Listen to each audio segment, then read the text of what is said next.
All right, hello everyone, and peace of Christ to all of you. I hope my voice is coming good and clear. Please invite your friends, and this is a Christian Prince with you. Before we start the topic, I saw some questions in the chat, which is like before we start, I look at the chat and I saw some questions. You know, there's a lot of confusion happened, not because of you. Even those who claim to be Christian or they claim to be teachers.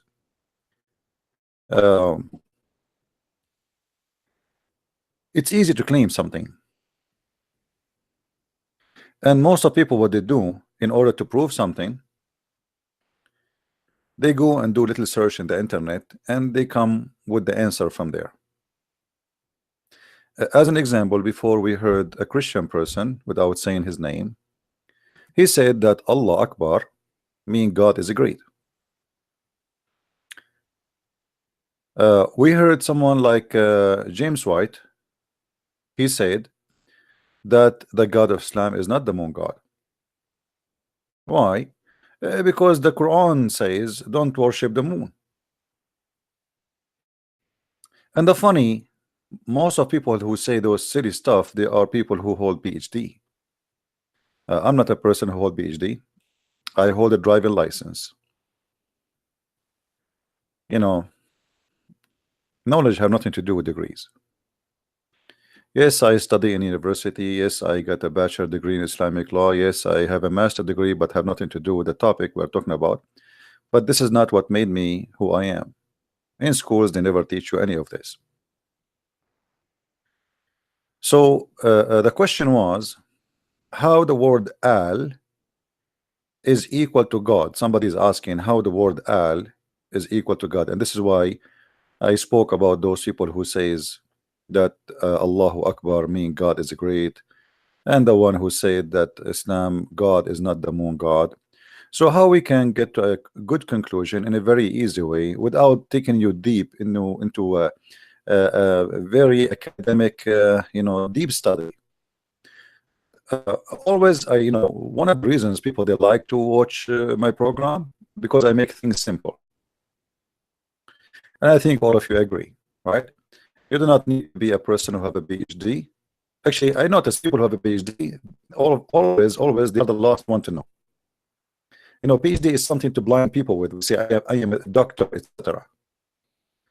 But you know, if we ask Shabir Ali, who is Allah, he will spend 10 hours to tell us who is Allah. He will say he will talk about everything except the answer we want. But he have a PhD.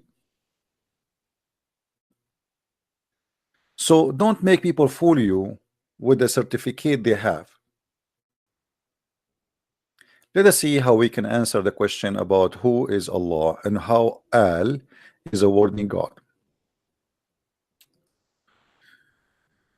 I will use the Quran as usual for the best benefit, because the Muslim they can't say we are lying. They can't say this book is corrupt. You know, can they? Didn't try. All right.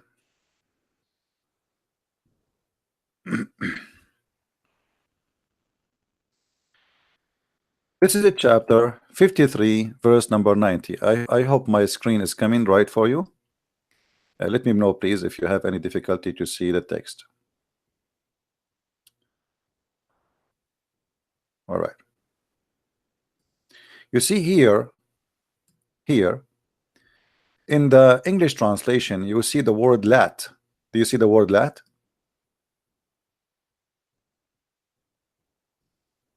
And you see the word Uzza. Let us highlight.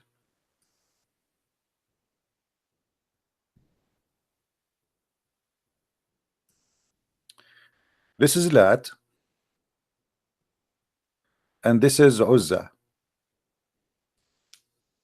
Before both of them, you notice in the translation they put the, and before al-Uzza there's the. You notice that? Okay. In fact, in Arabic, there's no the. There's no the. The translator, because today in Arabic, the word al is equal to the, so they thought, okay, this is he's saying the Lat, the Uzza. But the fact, no. Because remember, Al-Lat and Al-Uzza, who are they? They are goddesses. Is that correct? Allah had 3 daughters. Allah has 3 daughters, Al-Lat and Al-Uzza and Manat. And we will go to Manat after that. So what before them in Arabic? It is Al. Al. So here we have Al. Let us type it in English, so make it simple. Al. So we replace the with the real writing in Arabic, which is Al-Lat. And here we have another Al. Al-Uzza.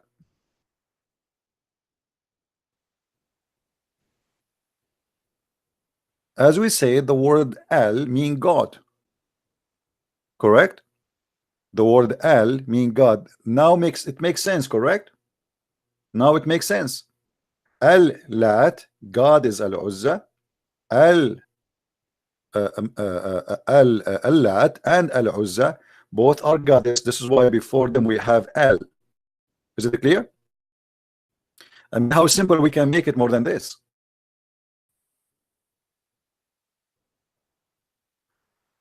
You will notice that the word Manat does not have Al.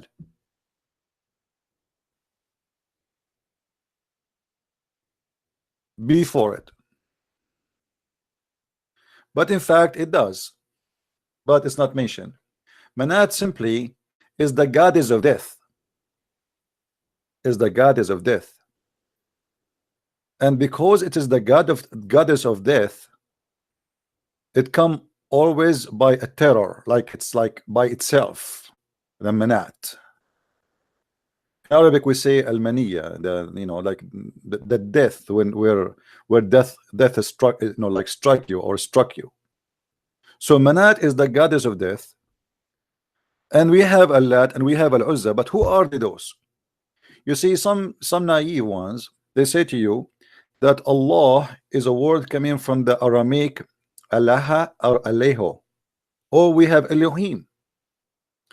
You see, all old languages is connected, and Aramaic is the mother of many languages, and Aramaic itself is born from other languages. So all these areas, they are connected in words. As an example, the word El is not necessarily for the God of the Hebrew. It was used by other goddesses, or let us say by other religions. It's a language word, have nothing to do who is God you are worshiping. It's like now in English, you say the word God, but each one of us coming from different country, from different nation, but we share this word. A Muslim, he used the word God, right?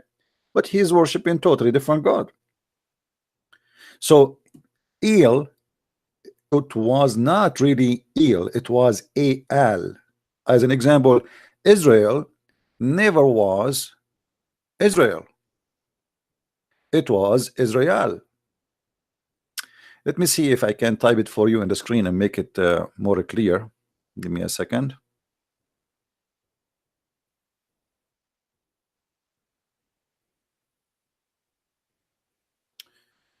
Okay.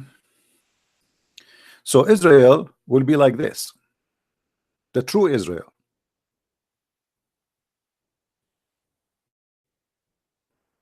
Do you see how it is? Al, and Al, by the way, is not the name of a god. It is just a word meaning God. Just don't be confused. So pagan, they use Al. Christian, for sure, because the Christianity came when the Hebrew, let us say we as a Christians, the language we are using, the new Hebrew, not the ancient one, but the ancient Hebrew, they used the Al. It was Israel, it was not Israel. I mean, it was Israel, not Israel. So El or El is a replacement of the word Al. Emmanuel, right? Israel, Ishmael. Actually, in Arabic until now, when we say the prophet Daniel, we don't say Daniel, we say Daniel. Daniel. So this is how it is. Now, in order always to understand anything, especially history, you have to study the language very well. Languages always maintain all the secrets. Anything you say in your life is coming from somewhere, and behind it there is a story, but you use it, you do not know what the story is behind the word. Every word have a story. The same as the Chinese, you know, Chinese is kind of an art. It's like a drawing, because you attain a story by words, and words are nothing but images. You put an image in your head, and the second somebody mentioned that word, your brain, which is your computer, will look for the word and compare it with an image which is stored already in your mind.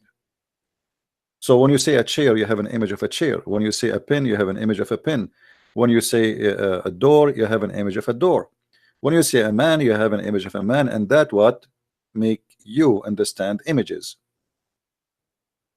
Here, Al-Lat and Al-Uzza is the goddess of the moon god. Those who say that Allah cannot be the moon god, the refutation for them is here. Because if you go and check out what is Al-Lat and what is Al-Uzza and what is Manat, you will find that those are the three gods of Allah, three daughters of Allah, which is the moon god. The moon god, he married it from the sun god. The moon is the male, the moon god is the male. And when I say the moon god, by the way, I'm not talking about the moon itself. You see, many naive they think that when we say the moon god, it's mean the moon. So the moon god married it from the sun god, and they have three daughters, which is Al-Lat, Al-Uzza, and Manat.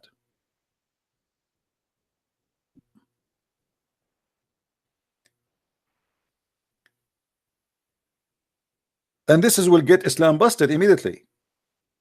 Because if the Arab are not worshiping the moon god, why those are the three daughters of the moon god? Remember, Allah is the God worship before Islam. And Muhammad is just doing nothing. He's just copying what was before him.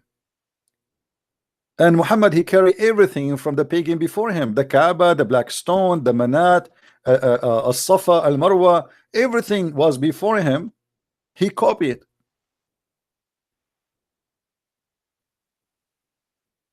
So when somebody try to say, oh, we have nothing to do, because someone like James White, he says to you, oh, they know this is a lie.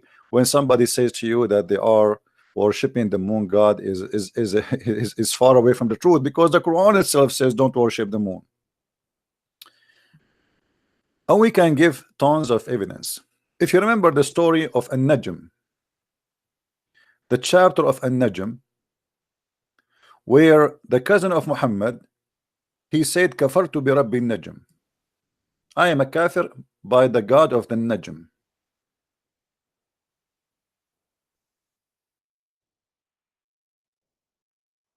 Let's get the verse.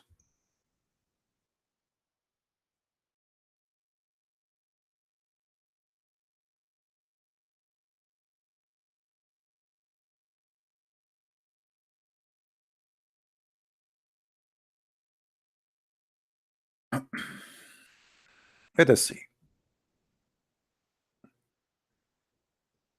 وَالنَّجْمُ إِذَا هَوَى,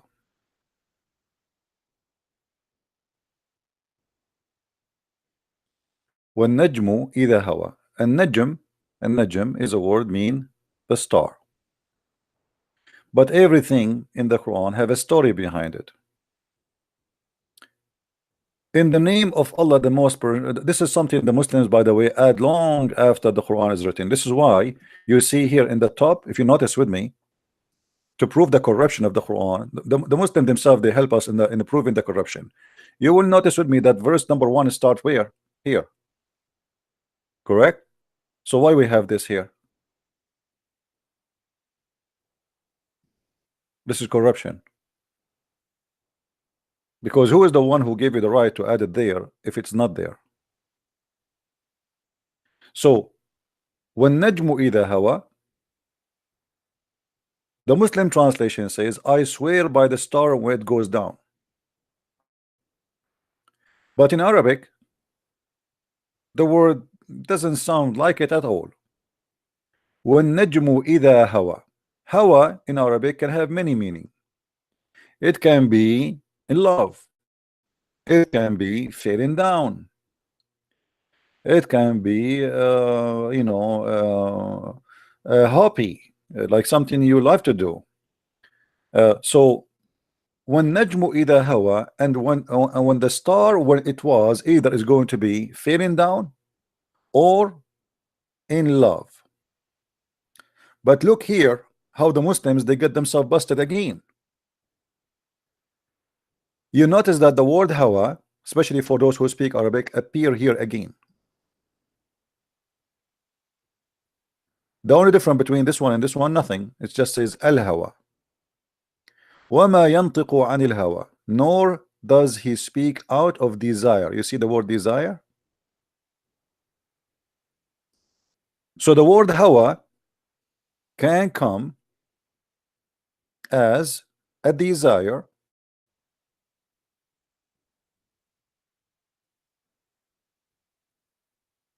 and that means it's possible here for this word to be a desire, and it's possible to be fall or to fail into something. However, it's the same, because hawa is somebody fall into desire anyway. Muhammad here, he says وَمَا يَنْطِقُ عَنِ الْهَوَى, which means he don't speak by his own desire. If we go back here, how the Muslim they come to the conclusion that this sentence here says when najmu ida hawa, mean I swear by the star when it goes down. It's very funny, and I cannot find really a reason for them to say that here the verse saying I swear, because all what the verse says, and the star when it fell down. If this word here is fail, not a desire, that's it. There's no swear, there's nothing about that. If we go to the story, we find that Muhammad, he was speaking to his cousin. Let us find the story in Arabic.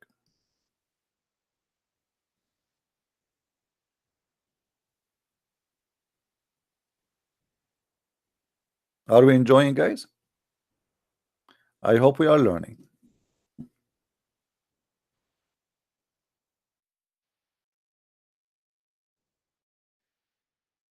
Always when we show Islamic reference. Welcome to our free school.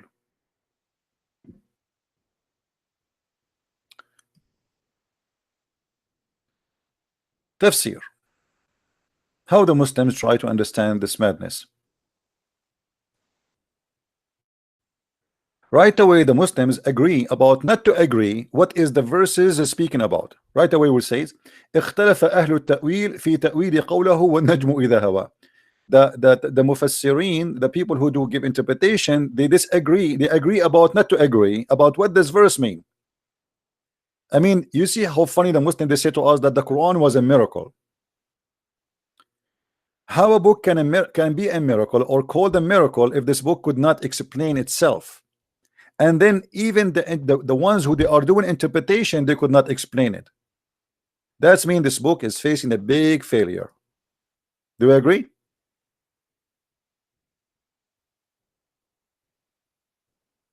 Right away from the first letter it says اختلف أهل التأويل في تأويل قوله والنجم إذا هوى. And people who do tafsir, they disagree about what this verse mean. Here we go. Okay, what does verse mean? Let's see. Let us see.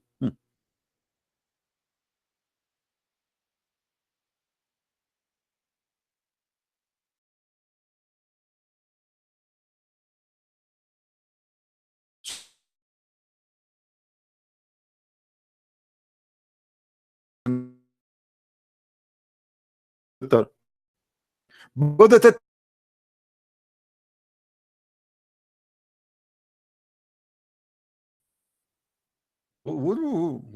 This guy, he cannot even say his prophet name correctly.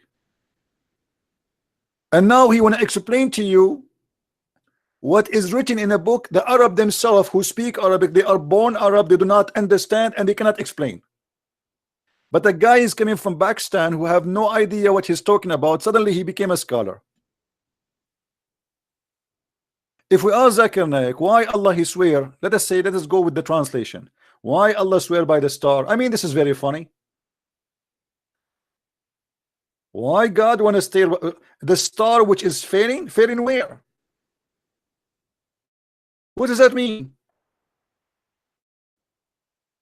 If this is about a falling star, that means the God of Islam he have it wrong, because God, stars don't fail on the earth. Either Muhammad he thought that those meteor are stars which is falling down, or Allah he thought that. But either way, whoever is making the Quran is the author of the Quran.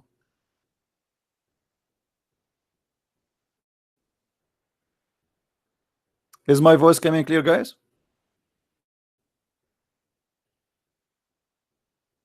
Is my voice good?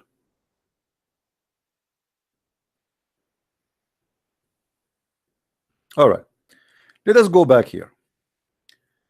Here the story it says حدثنا بشر قال يأثنى يزيد قال ثنى سعيد قال, which means he said. This is what Islam is based on. He said to he said أما تخاف أن يأكلك قلب الله. The cousin of Muhammad, he said to him, his name is Utbah, he said to Muhammad, I am a kafir, I don't want to believe in the God of the star. Muhammad, he said to him, aren't you afraid that the God of the dog of Allah will eat you? The dog of Allah will eat you? Why Allah have a dog?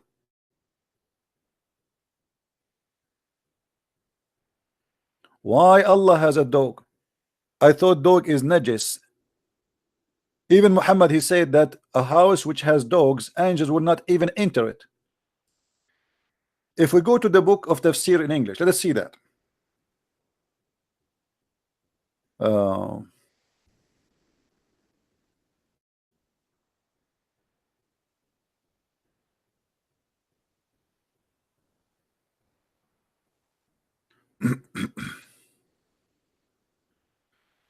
All right.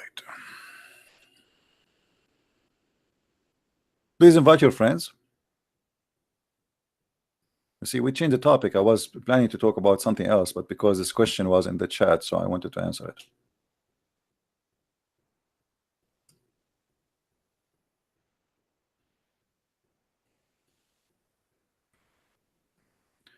The Muslim did not translate the reason why this verse came down. Interesting.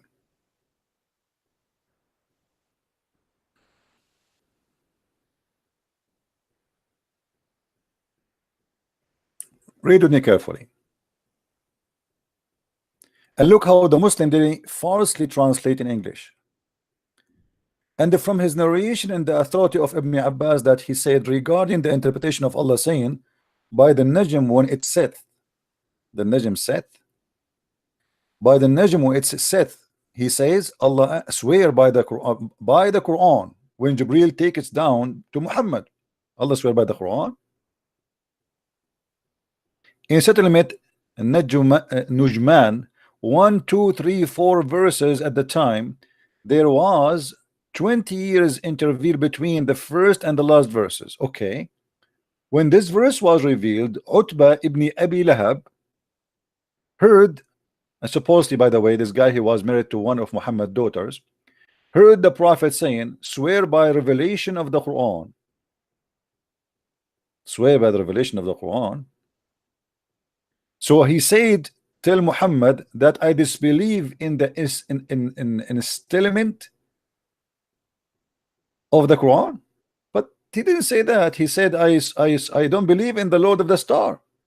What Quran? When the Prophet BBBUH, he was informed, he prayed to Allah, set on him one of year wild beast, Later Allah set him a lion near Haran, and the guy he was eaten by the lion. Now look at this fiction story. This guy, he said, I don't want to believe in the Lord of the star, which is falling down supposedly. And Allah, he prayed to Allah to send a dog. You see here that in Arabic they say, in the English they said lion, but the fact in Arabic it says dog. And we can find this in many interpretations.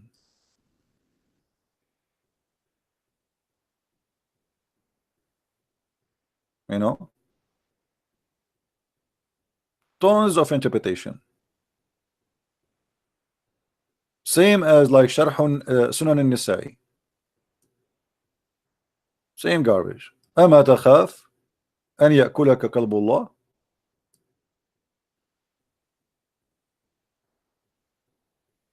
Aren't you afraid that dog of Allah will eat you?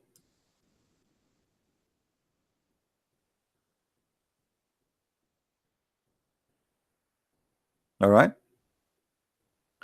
So now we see here that Muhammad, he confirmed that he have a God. He is the God of the star, and you have to believe in that God.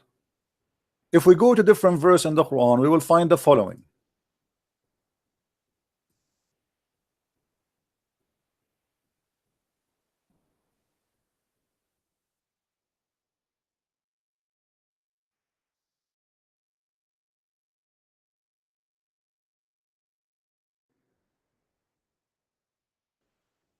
Chapter 53, verse number 49.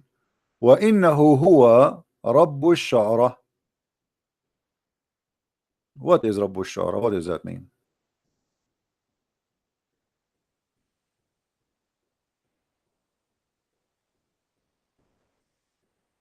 The Arab, they used to worship a god of Ashara, pagan god, 100% pagan god. What is Ashara? We will see soon. وقال ابن عباس هو هذا النجم الوقاد الذي يقال له مرزم الجوزاء. I don't know how to translate this. Is anybody speak Arabic here? Can tell me what a jawza in English? You know those zodiac, the zodiac. Let me see. Let us see. Show you what is a Jimny. Is that the one? Yeah, this is a jawza. Let us see. Let us see in the images. You see, this is al jawza.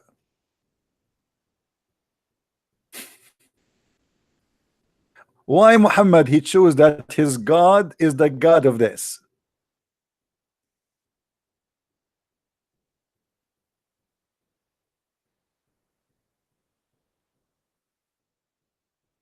Any Muslim have an answer?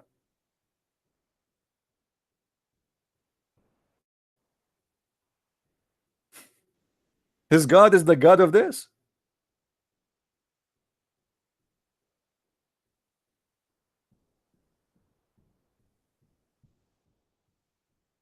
Yeah, but what it win? What it win? What it win is that?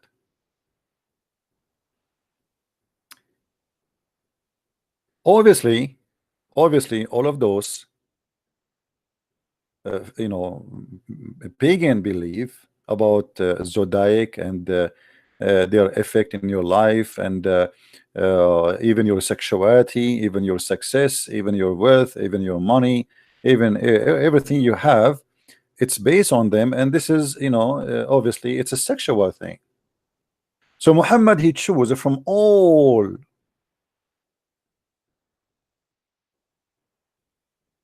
the stars a star which is symbolic for this, and to say that he is the God of Ashara.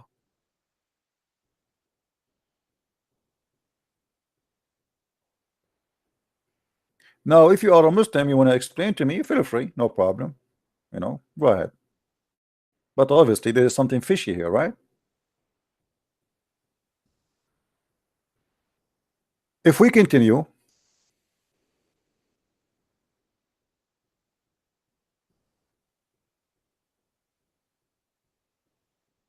it says here وكانت طائفة من العرب يعبدونه, and a group of the Arab, this is Tafsir Ibn Kathir by the way, a group of the Arab, they used to worship him. Let us see if we can get Ibn Kathir in English. Hold on, maybe for better benefit for all of us to go in English. I hope the website is working.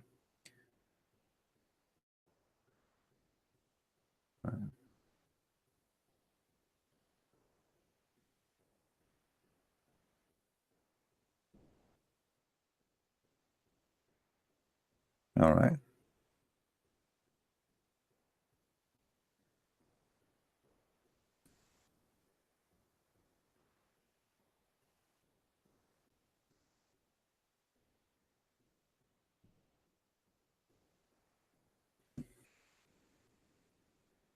You see, like when you study, you know, any religion, not necessarily Islam, you have to connect the dots together to get the image.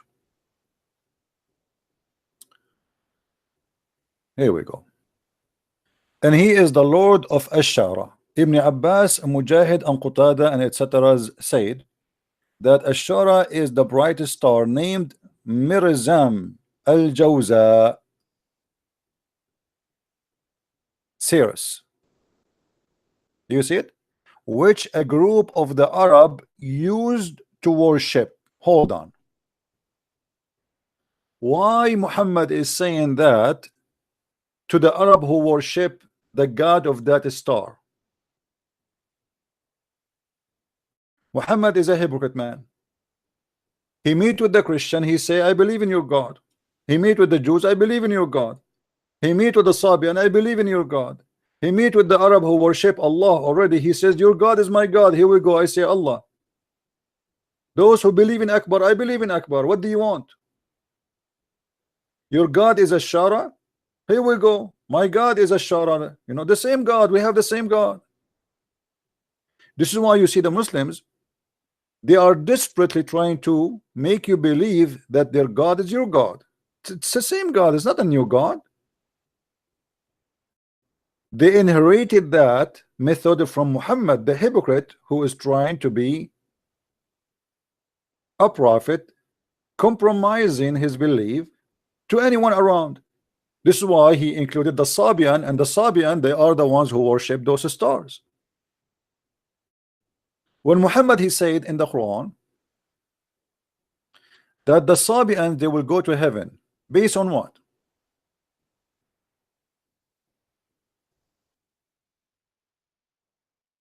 Why the Sabian, they will go to heaven? Chapter 2, verse number 62. What is the reason? There is no reason. As Sabians, people worship stars, believe in creators, believe that even the God of the Jews is Satan. If you go and read the book of Sabians, you will find that the Sabian, they attack the God of the Jews, which they call him in their books Adonai. And the Sabian, they believe that the Jews are satanic because they do circumcision. But the Muslims do circumcision too. Muhammad, he copied from the Jews circumcision, but he did not even know why. If we ask a Muslim now, why Muhammad, he said to the Muslims, do circumcision? He don't know why.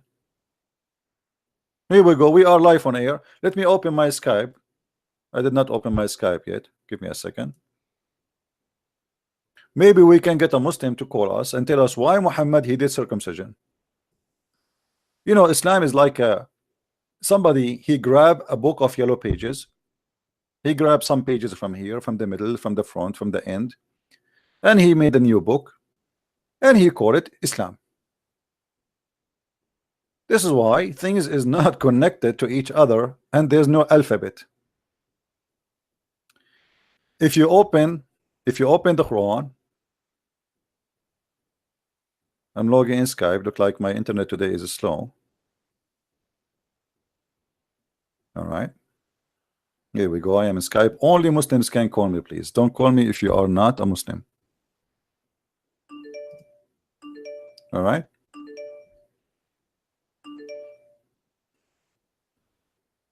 Don't call me unless you are a Muslim. Each time I open Skype, I found like at 300 p.m., 400, I don't know how many. And people think I can read them all. All right. You see, if you go to the book of the Jews, you will find that if you want to go and read how God created the earth and the heaven, etc., you go to the book of Genesis. Where I'm going to find how God created the earth and heaven in the Quran, it's all over. Where I'm going to find the story of Abraham in the Quran, it's all over. Where I can find the story of Moses, it's all over. I mean, it is a book. It's like, you know, the Quran is like many pages, and somebody put it in the front of a big fan, and the fan, you know, spread the pages, and then somebody start collecting the pages, put them together.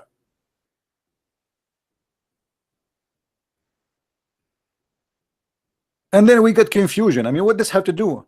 If you read those verses, you will notice right away how stupid what those verses are talking about is about. If you read with me, here the verse before it, Muhammad is speaking about Moses.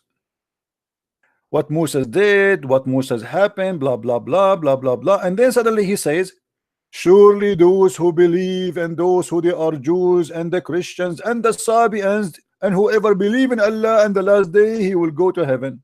What does have to do with the verse before it? What broke the Sabian, who they are the enemy of the Jews? What brought the Christians, who they are in disagreement between them and the Jews, to the middle of the story? Nothing. It's like you are watching a football game, and then a commercial break coming in the middle speaking about cheese. This cheese is the best, and forget about the rest.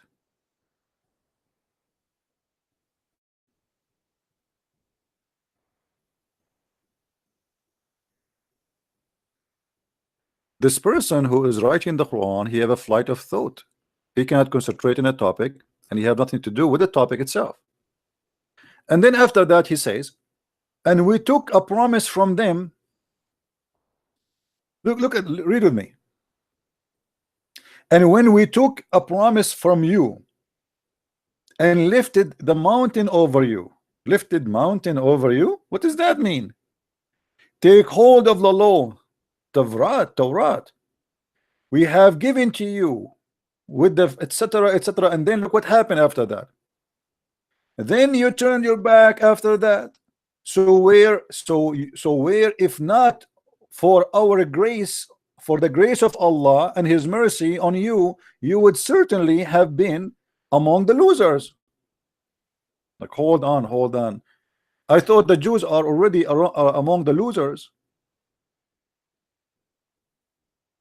What is that? What does that mean?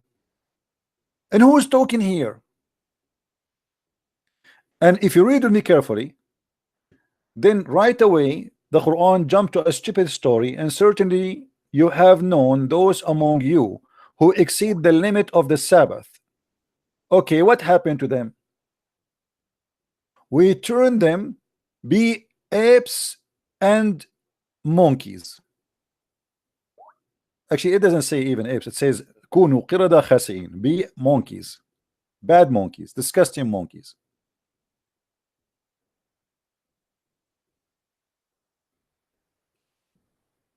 Guys, my screen is not showing. What's happening? Oh, hold on. Ah, it's my fault. Sorry. Forgive me. I did not notice. All right. So here you see the story, how funny and how stupid. You know, here actually the story about the Jews who broke the Sabbath, God, he made them pigs and monkeys, is additional proof that Muhammad is nothing but a liar. Because think about it. How many Jews right now in Israel not only breaking the Sabbath, But not only that, they have a festival of gay and lesbian in the Sabbath.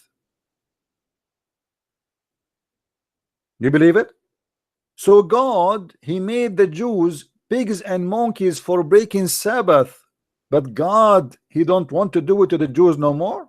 Okay, I want to see those who they are in Israel breaking the Sabbath tomorrow, wake up in the morning and they find themselves pigs and monkeys. Find me one Jew who broke the Sabbath, Allah, he made him a pig or a monkey. And which make it more funny and more stupid, that this God, he want to make you a pig or a monkey for breaking Sabbath, but he will not make you a pig or a monkey for rape. I mean, which one is more harmful? Are we listening, guys? What kind of justice is justice? Somebody, he broke the Sabbath, you make him pig, and somebody rape a woman in Sabbath, you don't make him a pig? How many men around the earth they rape women in the Sabbath? Forget about the rest of the week. Let us say Sabbath is a special day supposedly. And by the way, why Sabbath is a special day to Allah? I mean, what you have to do with the Sabbath? Here we go, you're Muslim, you don't even celebrate Sabbath, and you don't respect Sabbath. Why Allah don't make you monkeys? Aren't you, all of you Muslims, break the Sabbath? So suddenly Allah, he forgot about the Sabbath, he changed it. He don't want the Sabbath no more. I will switch to Friday.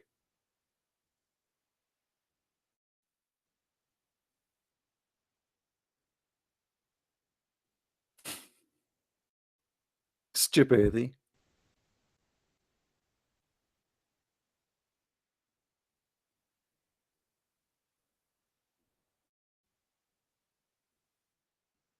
This is a pure stupidity. The Muslim himself is the one who breaking Sabbath.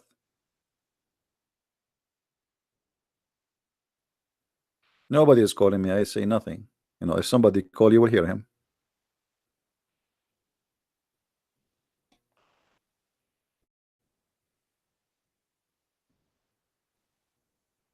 Now, I don't know if we should continue in this story here, which is funny, stupid story.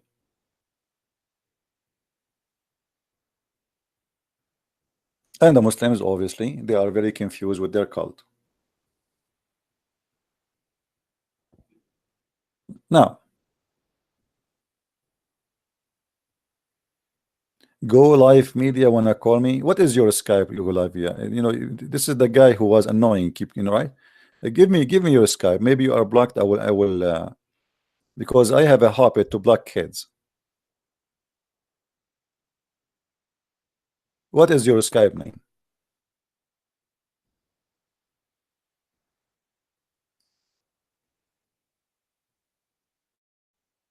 Are you there? What is your Skype name, my friend? Give me your Skype name.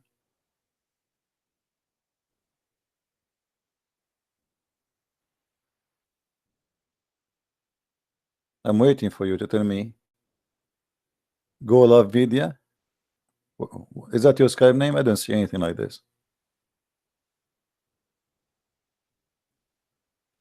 No, we give the Muslim a chance to call us. It's okay. You know, if you want to be annoying as like, you know, because what they do, you know, they keep calling, but they don't even say anything. You give them the microphone, they just shout and scream and, you know, scream, and they don't say anything. We give them a chance. What happened to you?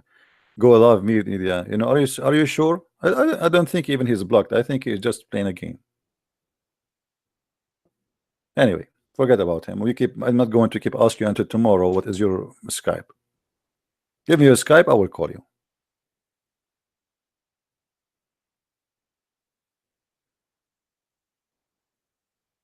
Now, as you see, everything in this religion is a collection of cults.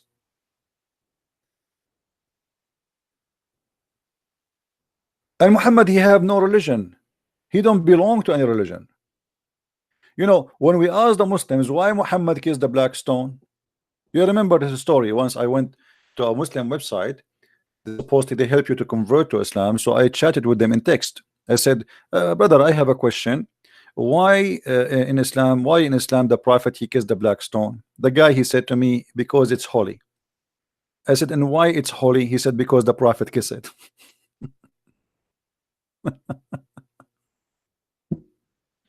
I mean, look, this is science, my friend. This is logic. This is genius. Why the prophet kiss the black stone? Because it's holy. And why it's holy? Because he kissed it. I mean, why we are not smart like the Muslims? Why you cannot see it? Why you are blind? It's clear like sun. Muslims, they spend the whole day trying to convince you that they are people who believe in monotheism, but there's nothing in their book about monotheism. Oh, we can prove it easy. Let me show you the monotheism God of Islam.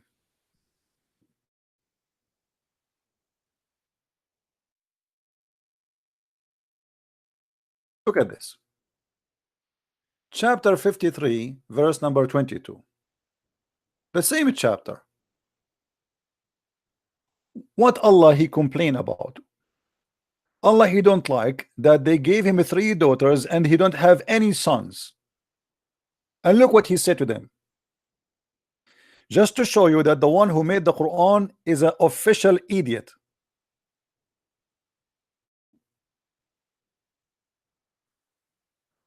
Look what he says.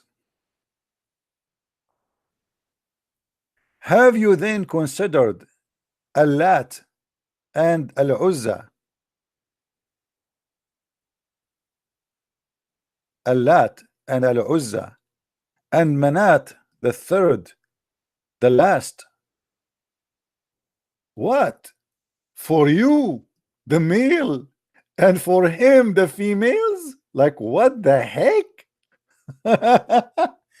This is indeed unfair division. This is God talking. This is God talking.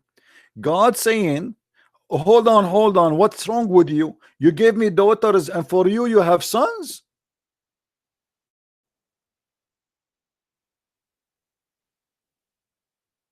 Hello? Go live media. What is your Skype? Give me your Skype. I will call you. Give me your Skype, man. What's your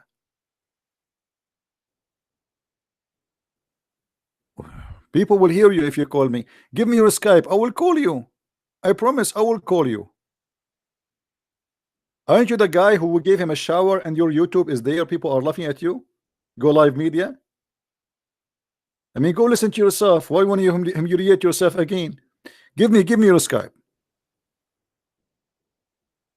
What is your Skype?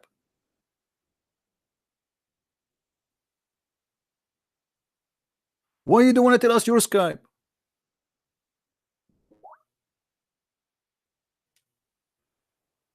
In more production. Okay, hold on.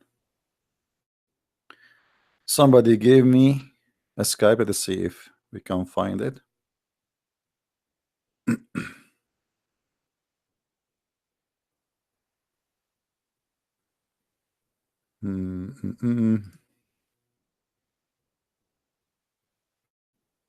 Okay, I will call you.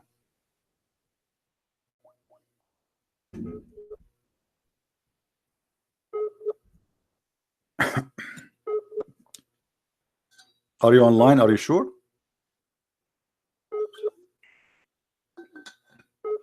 Doesn't look like you're online.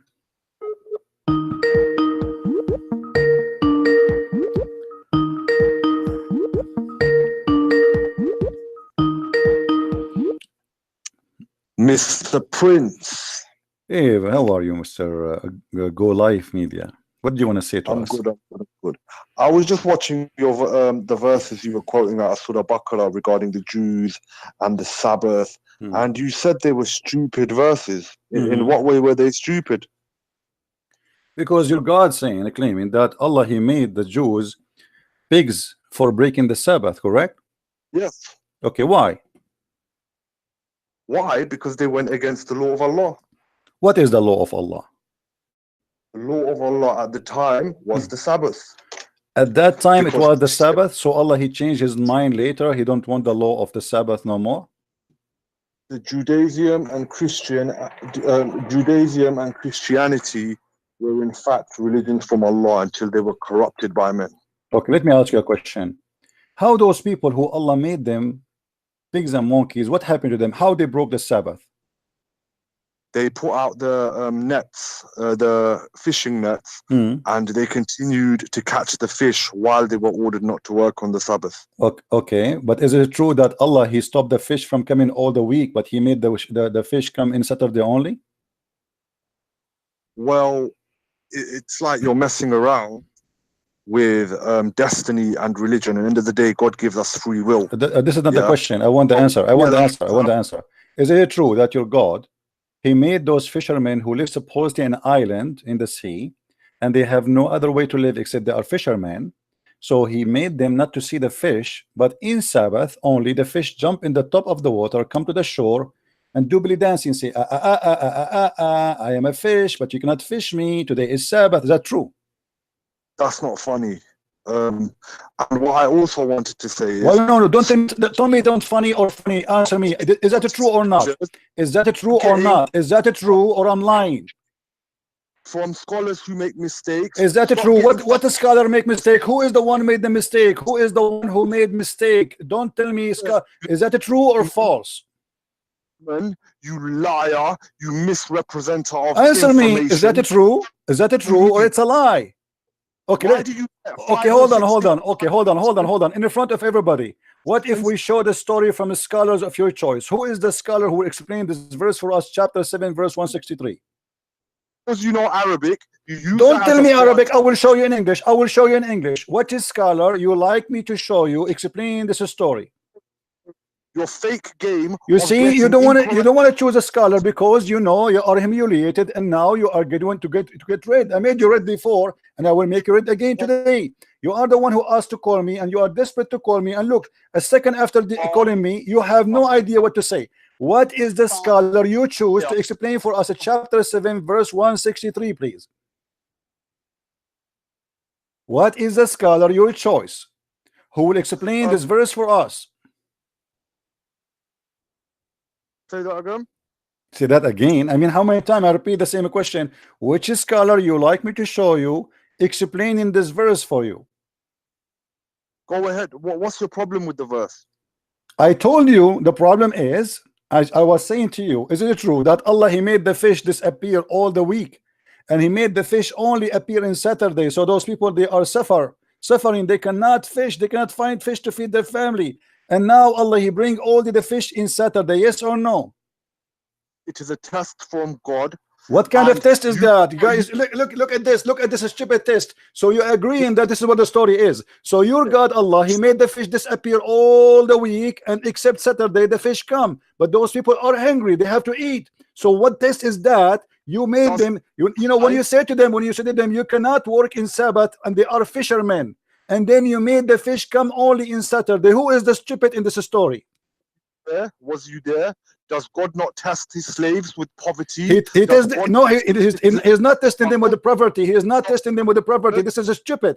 Because when you say to them you can work 7 days a week, you see, you let them live. You let them live not normal life. You don't control the fish. You make the fish go away and only come back in Saturday. And now you are going to punish them, or they are hungry and they have family, they have children they want to feed. So how many weeks I can stay without feeding my children? Obvious from what you said, you don't even understand Christianity. Really? God, really? Really? Yes. So you are saying to me that Christianity teach us that God, he teach us not to go and do work in Saturday, but God, he forbid us from finding food all the week, and the food come only in Saturday. Use your own logic. This is your wisdom. No, this is your wisdom. This is the Quran in front of you. This is the Quran. This is your God. He forbid the Jews from working in Sabbath, and then he bring them, and they are fishermen, and they bring them the fish only in Sabbath, and then the fish start dancing in front of them, says, I'm here, you cannot fish me, you cannot fish me. Who is the stupid here? Just because no. Just because you've got a scholarly opinion that says that doesn't necessarily mean scholarly opinion. So did you say scholarly opinion? Did you say scholarly opinion? Okay, give me your scholarly opinion which is against that. in the shoes of someone 3,000-4,000 years ago, somewhere you will never Abdul, understand. don't give me. You see this. You see why I hang up on you? Because you're a kid. When you call me, you have to prove me wrong. So now you agree that all the scholars agree this is the story. This is what happened, correct? You just say the scholarly opinion says that, but this is not the. But let me get you busted. This is not the scholarly opinion, you idiot. Only the verse in the front of you confirm that. Do you see the verse? Read the verse for me. Are a liar. Read the verse. Well, you read the verse. My English is not good. My English is not good. You read it for me. Go ahead. Just because you know Arabic, you pretend. I am not asking you to read in Arabic. I'm asking you to read your Muslim translation. Read the verse for us in English, please.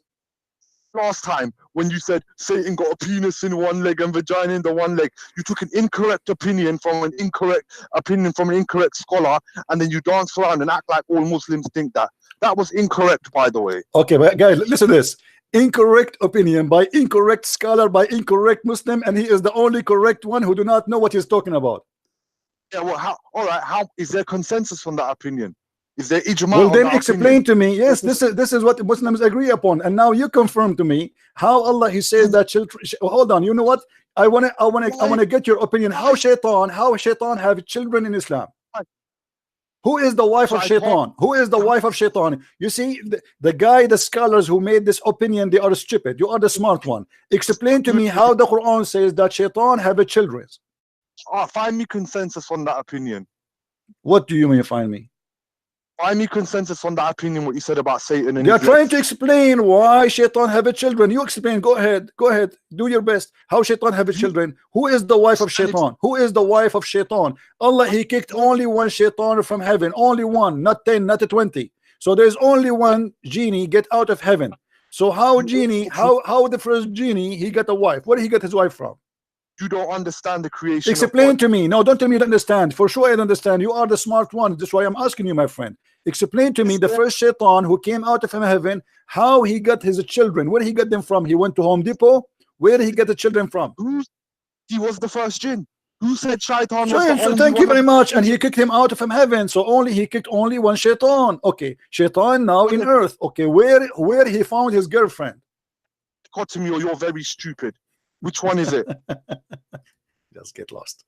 Don't call me again. I gave you a chance. You see, I gave you a chance to talk to me. Oh, what you do, you call me names. Stupid. You give me fake scholar. Oh, sorry, no, incorrect scholar. So you agree this is what the scholar says.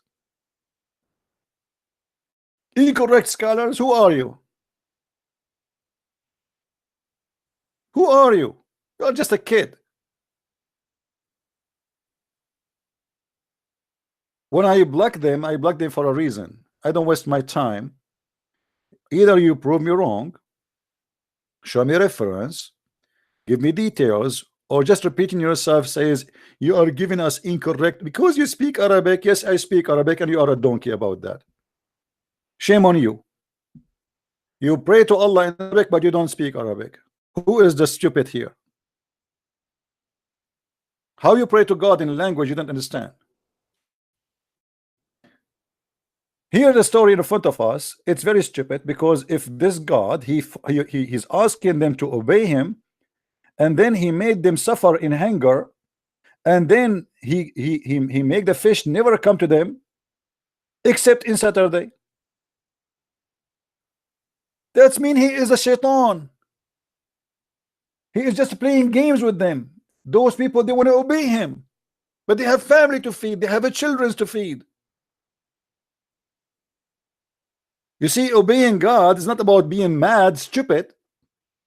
You say to me, "Oh, go work in the whole week. Saturday, give it to me." That's okay. We got that. But then what you do, you don't leave us alone. No, you play the game with us. We are fishermen, and you make the fish disappear all the week, and then you will punish us for fishing in Saturday. That is a proof that your God is the devil. And this is not only a scholar opinion, the verse itself is saying that clearly.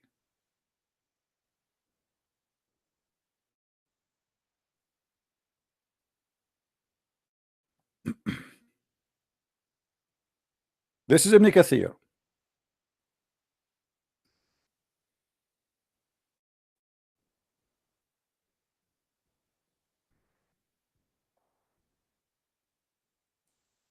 and this is your interpretation,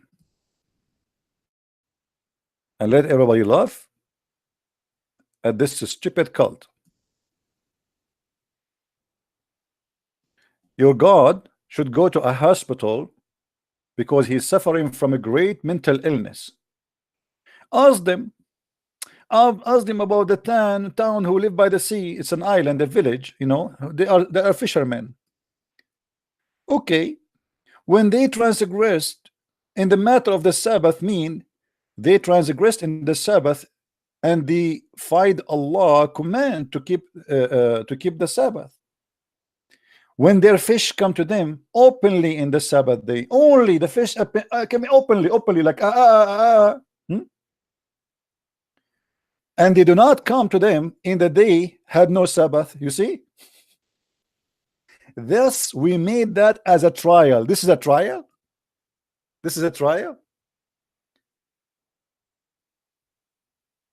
You tell them not to do that in Sabbath, but you bring only the fish in Sabbath. How they will live? And just to show you that Muhammad is a madman, Muhammad, the same man, he said to the Muslims, in case of hunger, you can break the command of God. If we go here, we'll find the following.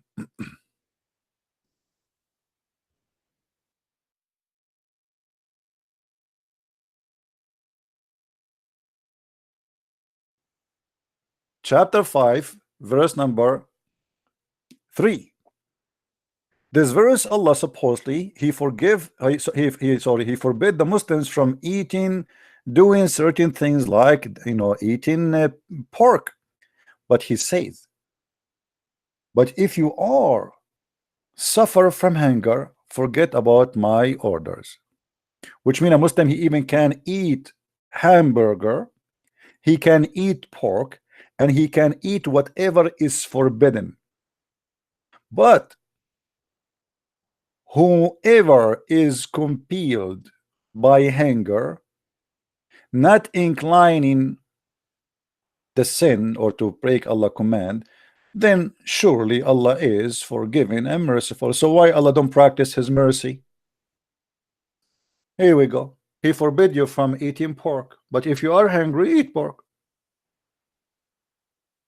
Why Allah don't make you pig and monkey for breaking the command of Allah? Do you have to eat pork? There's many other food. Don't eat pork. There's camel. And by the way, why you Muslims eat camel? The Jews don't eat camel. How the law of God changed? Even your prophet, he confirmed that the Jews didn't do that. Actually, Muhammad, because he's a weird man, look what he said about the camel and the Jews.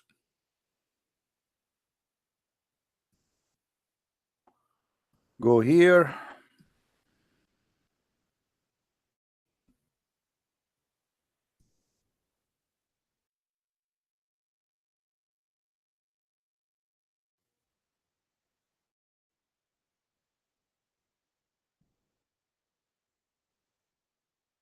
Here we go. Your prophet is aware of the law of Moses. Why he don't follow the law of Moses? The prophet said a group of the Israelis were lost. Nobody knows what they did, but I do not see them except they were cursed and they changed into rats. If why is that? How Muhammad came to such a conclusion? Genius. Look how Muhammad he reached this conclusion. For if you put the milk of a she-camel in the front of a rat, will not drink it. But if the milk of a sheep is put in the front of it, it will drink it. Hold on. Muhammad now, he is saying that the Jews are not allowed to drink the she-camel milk. And because rats, don't drink the she camel milk, they must be Jews. I mean, this is amazing. Man, this is what I called search analysis. The Prophet of Allah, he should get a degree in evolution. You see, the Muslims are the first people to believe in evolution. Muhammad now he found that the rats are Orthodox Jews.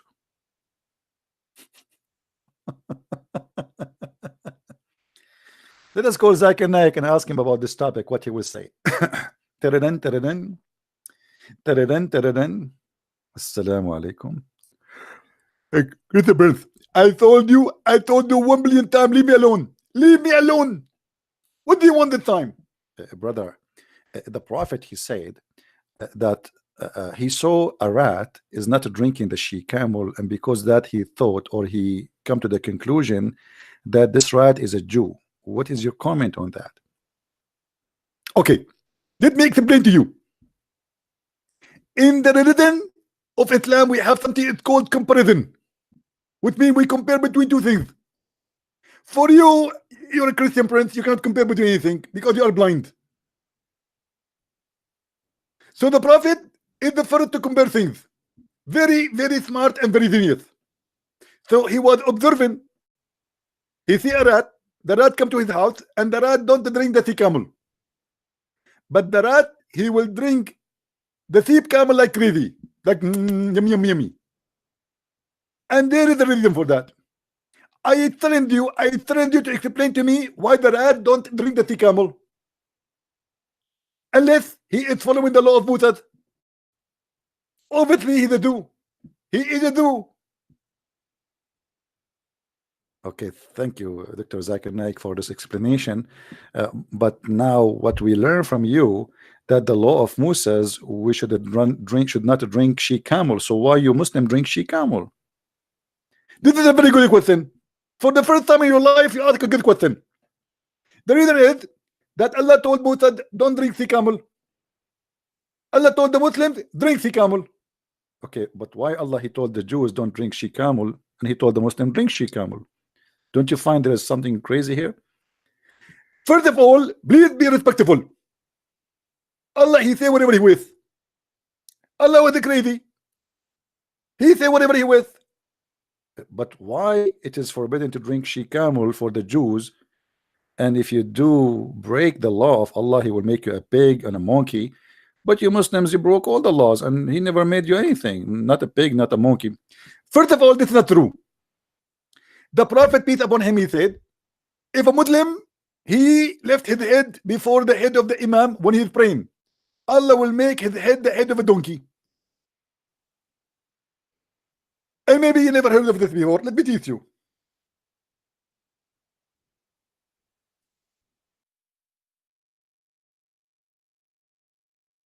This is true. You are right, Dr. Zakir Naik. The Prophet of Allah, he said, threatening the Muslims, scaring the hell of them, because he want them not to raise their head before he finish. He said, does any of you who rise his head before the Imam not fear that Allah may turn his head into the head of a donkey? Ta-da-da, ta-da-da, ta-da-da. Ta-da-da-da-da-da-da-da. What is that, man?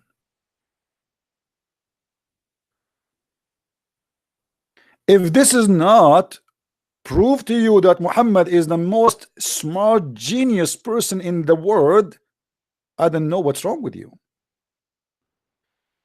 Brother Zakir Naik, so why until now we did not see any Muslim who raised his head became a head of a donkey? This is absolutely false. As an example, we have an example for you.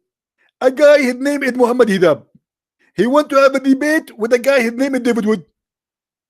David Wood, he said to him, Allah he pray.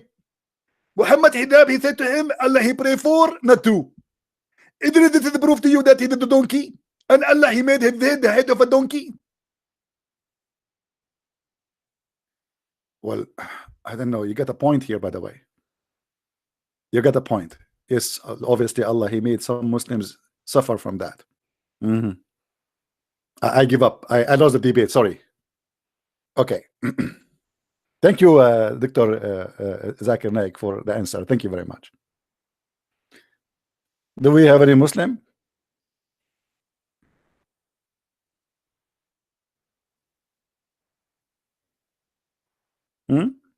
Allah he pray for, not to.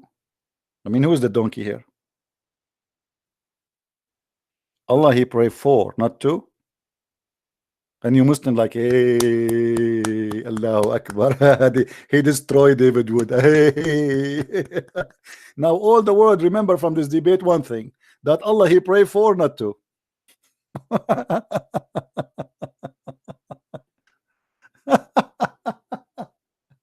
I mean, I will pay him money to say that. I will donate to him. I will buy him a big screen TV to say what he said. This guy is the best Muslim ever for us. He just got Islam busted. Allah he pray for, not to. And don't forget that Elijah, I mean, God is with us. Yeah, this guy is a scholar in Hebrew, scholar.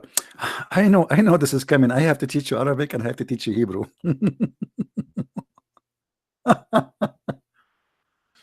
Yeah, and less less than 5 hours after he finished the debate, he made a video with the Ali Dawa asking for donation. I want only 500 of you, only 500 to give us each one of you. How much he said? 100? Yeah, 100 pound. I think he said 100 pound, which means 50,000 pound every month. He wants a studio, a speaker corner. He wants a studio. Why you want a studio? Studio for what? You see, guys, if somebody do a TV show, like as an example, like Robert Spencer, he like, he do like, yeah, but okay, but you are a person who is a speaker corner. What you take a camera with you, you record by your phone, you don't even need a camera. And you go home and you upload and you can get the software to make the video in the computer, and that's it. What a studio. And what those guys, they thought they that's it. The Muslims are going to it's time to make money. Money must be honey in the Richard world, right? What a scam.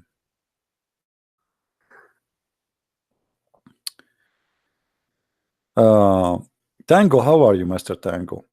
You see, if you Muslim believe that this guy he destroyed David Wood, why this guy he refused to debate me? Correct, guys? I mean, make victory more victory to Islam. They run away from me like chickens, all of them, one by one. Shabir Ali, Muhammad Hijab, Samsi, all those kids.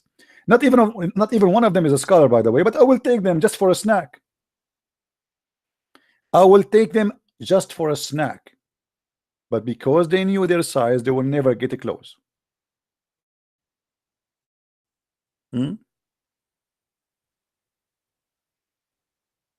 For what? Okay, you see, you can say whatever you want about David Wood. This is your business with him. He can answer you about that, and people, they can laugh. But why you don't want to destroy me? This is the good question.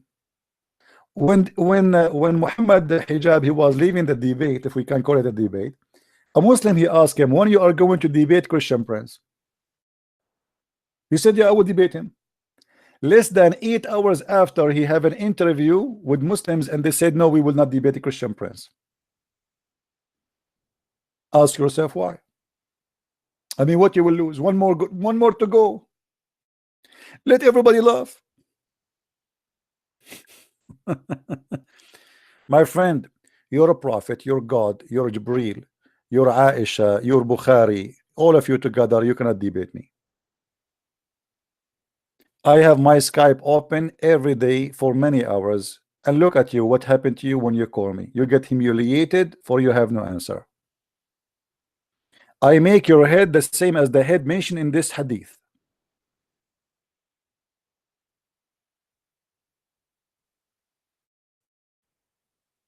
All right.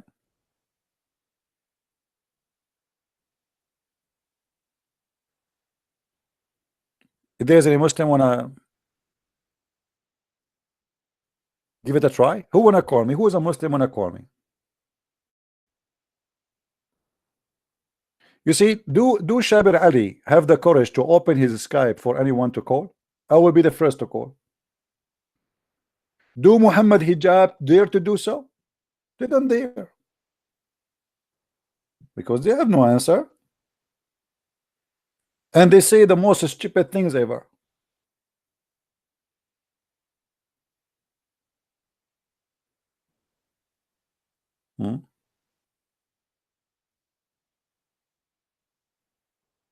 Any Muslim? Face to face. I'm glad that Muslim they say face to face, because sometime your prophet he used to do it ass to ass. Why your prophet, when the Christians they challenged him for a debate, he did not say let us do face to face? Let me show you what your prophet he did. Your prophet he ran away from debating the Christians, like you.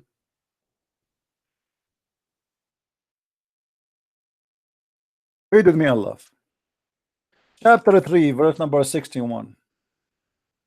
Muhammad he said that his God told him, if a Christian prince come to debate you and he challenge you, do cursing party. What is that? You take the microphone, you say, may Allah cut my nose if I am lying. Your turn, Christian prince. May Allah cut my toes if I'm lying. Your turn, Muhammad. May Allah make me look like a duck if I'm lying. Okay, your turn. This is a debate. This is your prophet. Do you see it? This is your prophet. Bring your women and our women. So to have a Muslim debate, a real Islamic debate, we gather our women and your women, our children and our children, and we start cursing party. You take the left, we take the right. I swear, if I'm lying, may God make me shish kebab. Your turn. I swear, if I am lying, may Allah make me zucchini. Your turn. I swear. Like, what the heck is the what kind of debate this debate is?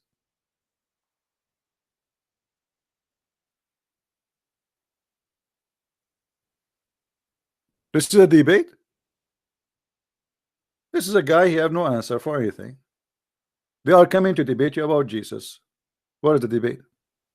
Debate them. What is the debate? Show us the debate in the Quran.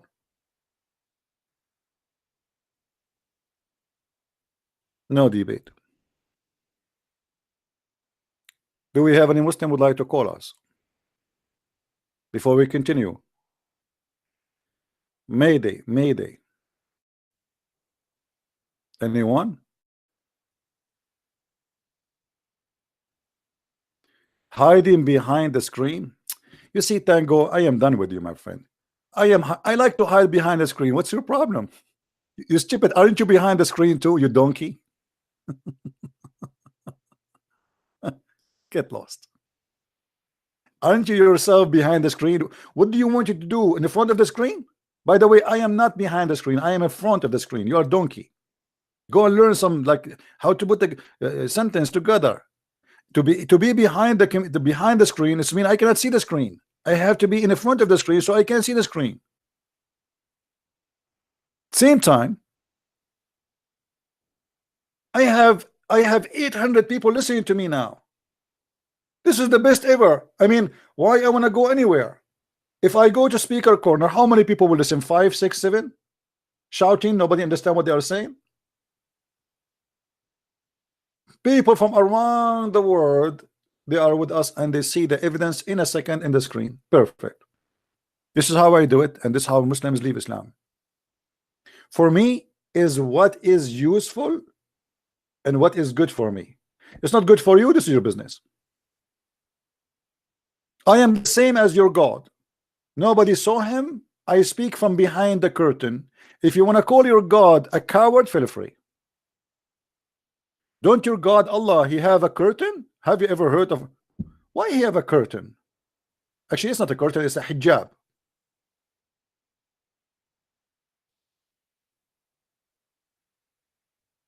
Hmm?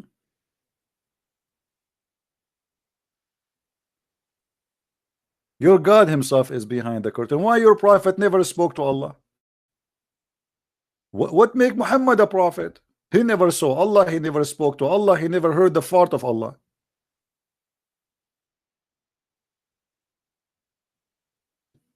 Yeah, and this is how we do it.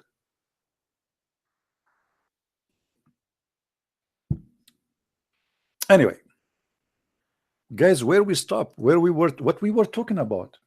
I mean, our topic is like all over. Hmm?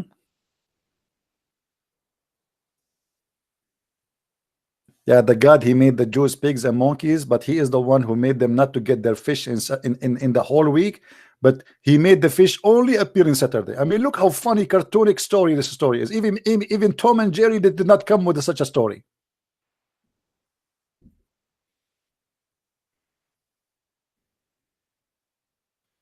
That is rude. Look who's talking about a rude. A woman, she believe in a book calling the Christians pigs and monkeys. This is not rude. A book called us najis, which means filthy. This is not rude. A book called the Christians worst of the creatures are not rude. A book called the Christians 5 times a day. When you pray, you say, please Allah, don't make us the same as the Christians or the Jews. This is not rude. I mean, hypocrisy is the flag of Islam.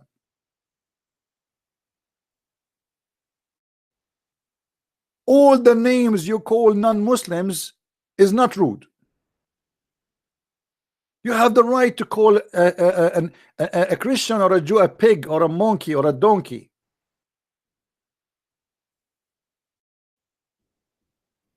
But we have no right to answer you back. Right?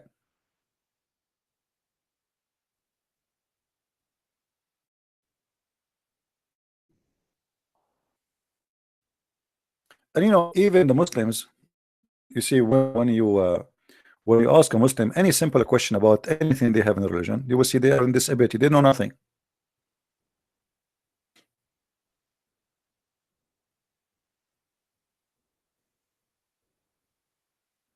Right?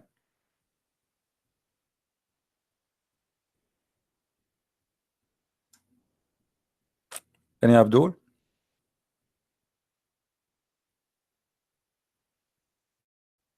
Who is a Muslim wanna call us?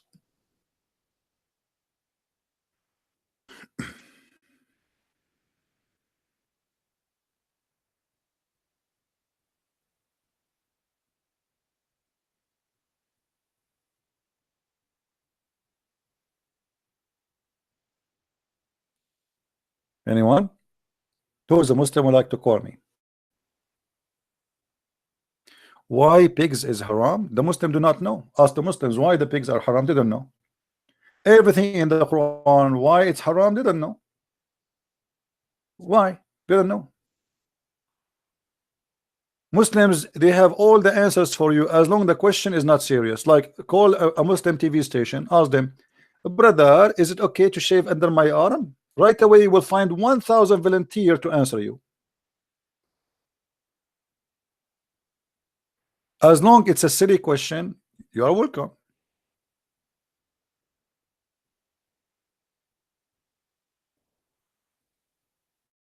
Why the Prophet he forbid Muslim women from taking hair from their face? Any Muslim knows? Why?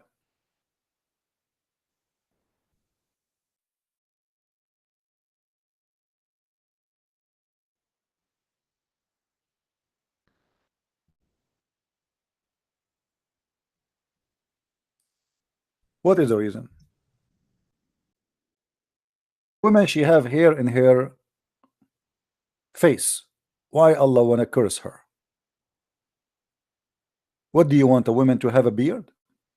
That will make Allah happy. What is the business of Allah? What is the views? What is the news that reach me from you that you curse those women who tattooed and those women who they have themselves tattooed, the women who block their hair from their faces. Why? Why? What the problem if a woman she take hair from her faces? Why Allah is angry? Any Muslim? Do you really Muslims? I challenge any Muslim woman to say to me that she don't take hair from her face.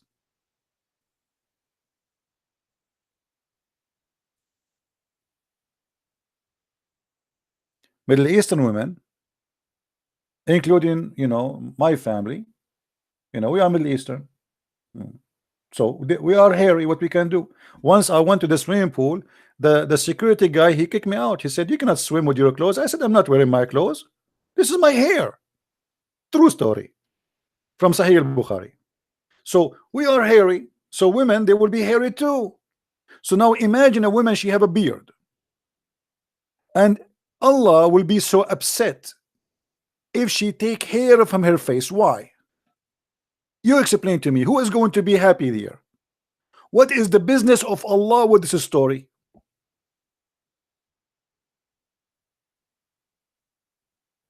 Yeah, actually, by the way, the first time I moved here in town, they post a picture in the newspaper that they saw the Bigfoot in the Walmart. The Bigfoot, he was there. We saw him. Unbelievable. True story.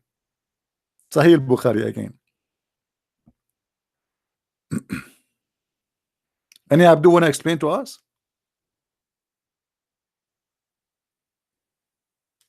Hello?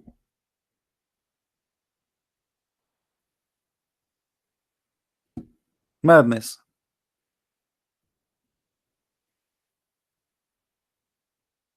Women, if a woman she cannot take care of her face, who is going to take it? The funny Muhammad, he ordered the Muslim men to shave their mustache.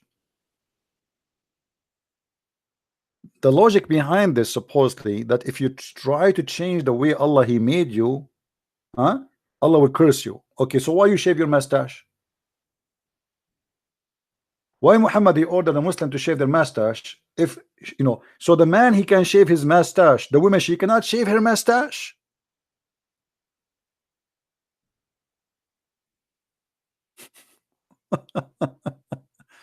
By the way, I'm looking for a beautiful Arabian woman who have a big mustache. MashaAllah, alhamdulillah. That's why I'm still single, because I cannot find a woman who have a big beard. Amazing, these days everybody taking the hair off. I want a really truly believer, truly believer.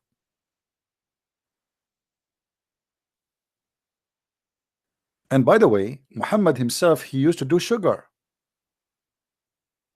You know what sugar what we're talking about? Muhammad, he used to remove hair from his body. So why women she cannot remove hair from her body, but Muhammad he do remove hair from his body? I'm talking about all his body. He used to do something, it's called an-nawra, waxing. It's not really sugar, it's waxing. It's like they use a zinc, etc. There's many, they mix of material together to remove hair from the body. Muhammad he used to do that. Why?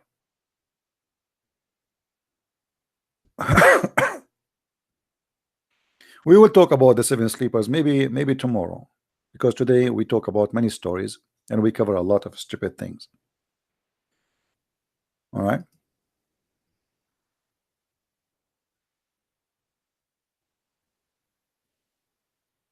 Do we have any Abdul? Who is a Muslim want to give us a call?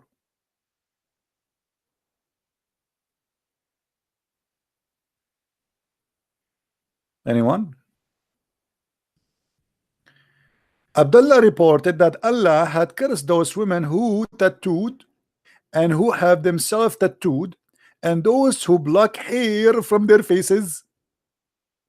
Question why? You see, I can let it go with the tattoo. But why if a woman she take hair from her faces, Allah will curse her? Why?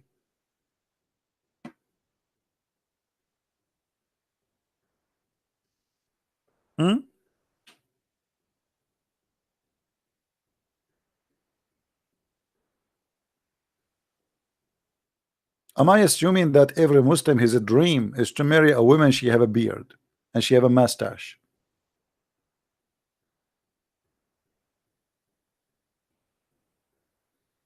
What's wrong with this Muhammad?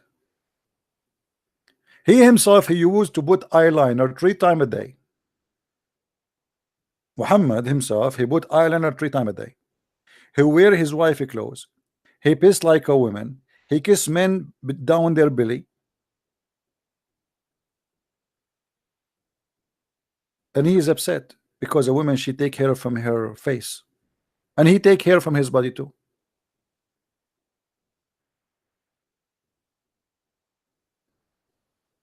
We have a lady, her name is Yasmin. Yasmin, if you like to call me, feel free. I will be nice to you, I promise you. All right? Call me. Call me, prove me wrong. Actually, if Yasmin call me, I promise you, I will not ask you a question. I will ask you from what you say to me, which means I will not give you a question you don't want. You tell me what to ask you. You call me, say to me, I want you to ask me this question. What do you say? What do you think? Call me and tell me this is the question I want you to ask me, and I will ask you.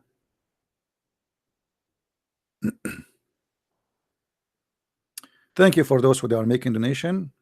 We appreciate your support and your help. And may Allah reward you.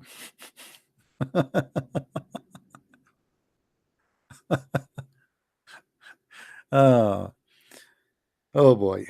Do you know, guys, that Allah, he asked for a loan? Like, you see me always do podcasts, but I don't ask people to make donation, but people, you know, because they appreciate what we do, they make donation voluntarily, as you see, and I'm very thankful for them. But I never heard of a God he asked for a loan. God, he is begging for money. Actually, even Muhammad Hijab, after he have a debate with David Wood, he quoted this verse. He quoted this verse asking for a mortgage. Allah himself, chapter 2, verse number 245. Who is it? Who is it? Look at the fast translation, gift. It says a loan. What's wrong with the translator here? Let us change the translation. You will see how the translator, the Muslim, they pray with the translation. Oh, gift? What gift, man? Gift? What a big fat lie. Gift, huh? Here we go. Who is it? Who is it that will loan to Allah a beautiful loan? Please, we want the beautiful loan to Allah. Allah, he like to have a loan. Bank of America is owned by the Jews. MasterCard is owned by the Jews. Visa card is owned by the Jews. And Allah, he need a loan. His roof is not, he have a hole in the roof, brother. Allah, he need a loan. What is that? Any Muslim in town? This is God talking?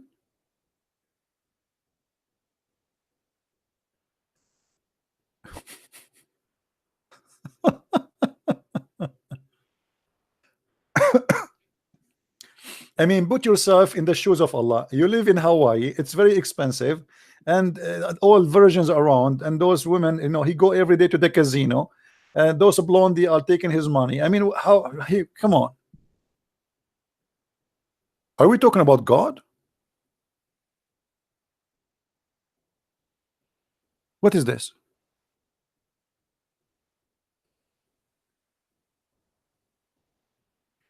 If I say that, the Muslim, they will make fun of me. Be honest, correct, guys?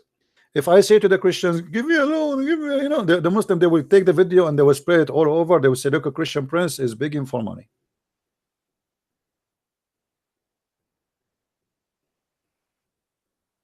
Muhammad obviously is fooling you. He's taking your money, claiming that Allah is the one who wants your money. If Allah is God, can't Allah provide him with all the money he wants in the world? What money? The God who created the universe, can't he send Muhammad like a few kilograms of gold?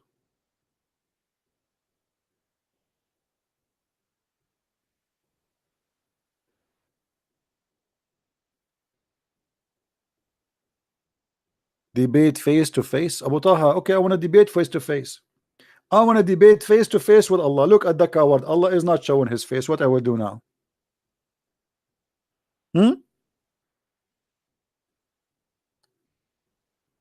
Face to face, huh?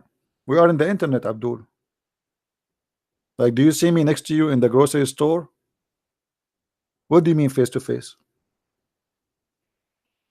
You see, they avoid answering my questions, and the only excuse they have, I want to debate you face to face. I don't debate face to face, to be honest with you. I debate shoulder to shoulder. Is that okay? I will tell you why. I will debate you only if you are Allah and you have to be standing in my right. Anyone knows why? Why I will let Allah stand in my right and debate him? Because Allah, he have two hands and both of them in the right shoulder. So each time Allah he made a mistake, I give him a hit in his head, and he cannot hit me back because he have two hands in the right shoulder.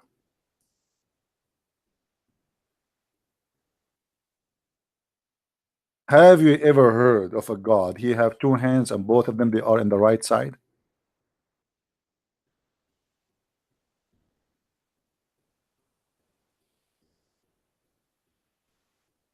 So this is what will happen literally. I'm going to draw myself now and Allah. For sure, Allah is the one who is good looking. Okay, this is Allah. Okay, this is Allah. He's very good looking, tall, very big. Allahu Akbar, because this is Akbar.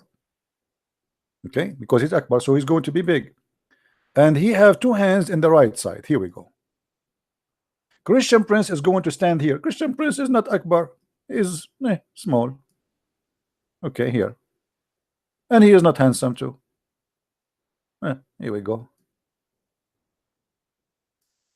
He have small, tiny legs. And look how small he is. Come on. But Christian Prince, he have an advantage. He have two hands. One is in here and one is here. So each time Christian Prince he asked Allah a question and Allah he did not answer correctly, Christian Prince will hit him here or here. And Allah, because he have two hands in the right side, he cannot hit back.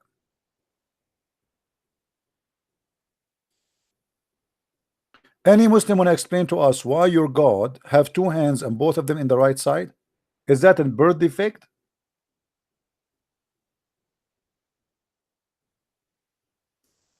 Is that a birth defect? And how we can fix this problem?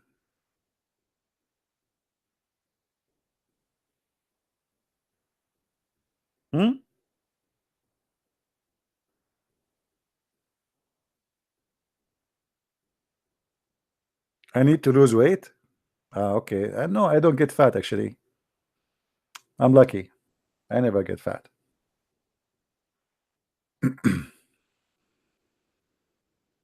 Any Muslim wanna call us, say something?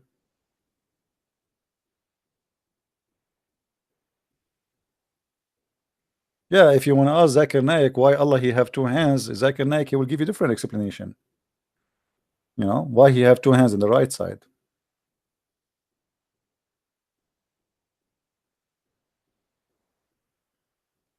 You know, by the way, if Allah have two hands in the right side, what he have in the left side, and why? Okay, what about his foot? Do he have a foot in the left side, or both of them they are right? So based on this, if Allah he go to do shopping to buy shoes, he will look for shoes, both of them they are right. He will look for gloves for his hand, both of them they are right.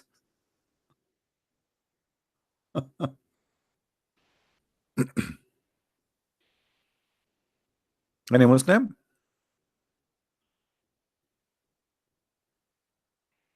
What about his eyes? Are they both right too? Ears.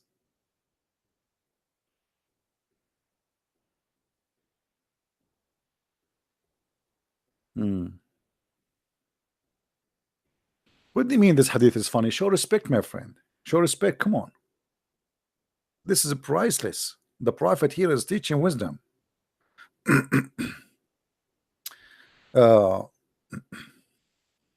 Look at this story here.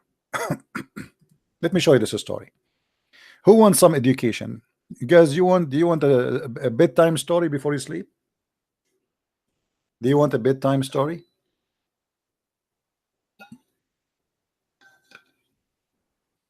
Read with me. When Allah created Adam, he breathed his soul into him, and then when he sneezed, who Adam, achoo, okay, he said, all praise be to Allah, which means in Arabic, Alhamdulillah.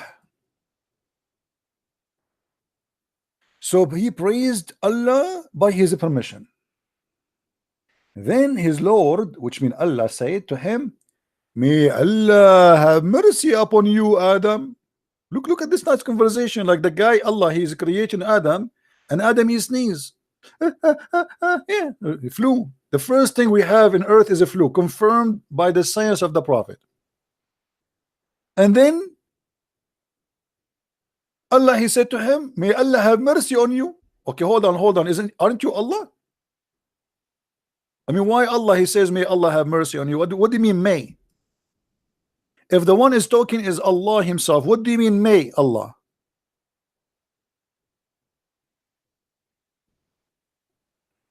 Do we have any Muslim in the bushes? If I am God and I am the one who is talking, why I say may Allah? May, what may mean? God, he say may? Maybe? He's not sure. He's not sure he will have mercy.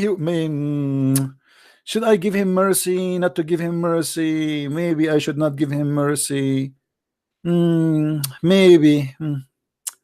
Okay, I will leave that decision for later. So I have to say may for now because I'm not sure. So may Allah have mercy upon you, Adam. And then he said to him, go to those angels, to that gathering of them sitting. Look at the angels. They are sitting around doing nothing, playing cards. So Allah, he told Adam, go to those angels who they are sitting there doing nothing. Adam, he went there, and Allah, he told him what to say. He said to them, say assalamu alaykum salam wa rahmatullahi wa barakatuh. Then he returned to his Lord. He said, this is your greeting and the greeting of your children. See, Allah is teaching now Adam how to say assalamu alaikum. This is the first day in life. Adam, do you see those angels there? Okay, I want you to go there and say to them assalamu alaikum.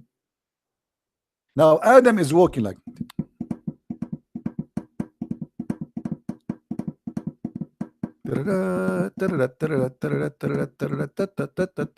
Adam, he arrived there. He is breathing heavily. Okay, assalamu alaikum. The angels is saying to him, wa alaykum assalam. Angels, they respond to Adam. And now Adam, he went back to Allah, and Adam in the front of Allah, Allah, he said to him, okay, now do you see what happened? From now on, you and your children, you say this, assalamu alaikum. Adam, he said, yes, sir. Okay, sir. Sure, sir. Okay. This is the first school. And then the story continues. Guys, are you sitting in the floor? People, are you sitting in the floor? Please sit down. Please sit down. If you have a heart, if you have a heart problem, don't sue me if you die laughing. Okay, and that's my fault. Then Allah said to him, while his two hands were closed, choose which of them you wish. If things is getting really serious. Allah have two hands and they are closed.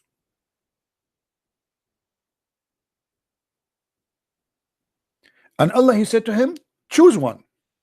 Look at the fun, look at the game, man. I want to be there. I want to be there. It's like gambling time. Let us do gambling. Choose one. Adam now he's thinking which one I will choose. What he have? And look, he said, I choose the right, my Lord, and both of the hands of my Lord are right.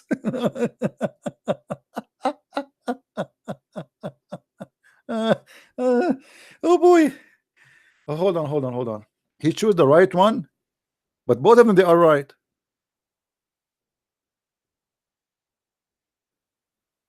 And just to show you how it's stupid to say that both hands are right. Guys, did you notice with me that this is stupid to say? Let me explain to you. You know, usually people don't really go deep behind the words, because if the hands of Allah, both of them, they are right, which is impossible, because always there is one of them is going to be left to the other one. Correct? Let us say we have a building.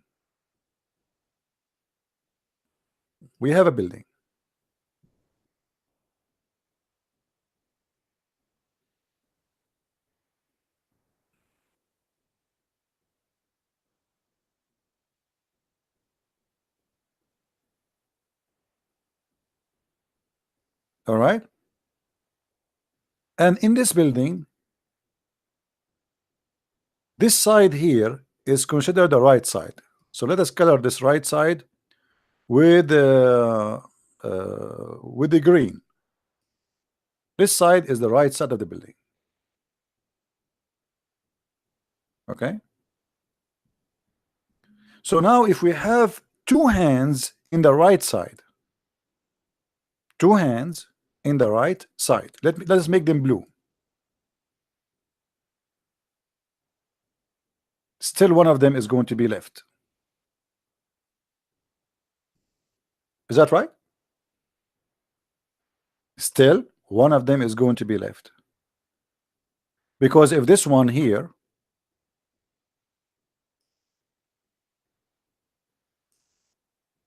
if this one present the right hand, this one will be the left hand.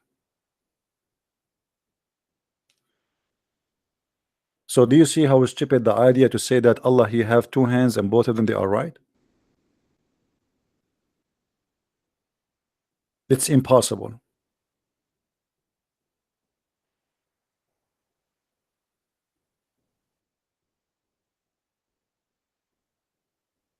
It's not only impossible, it's a stupid impossible.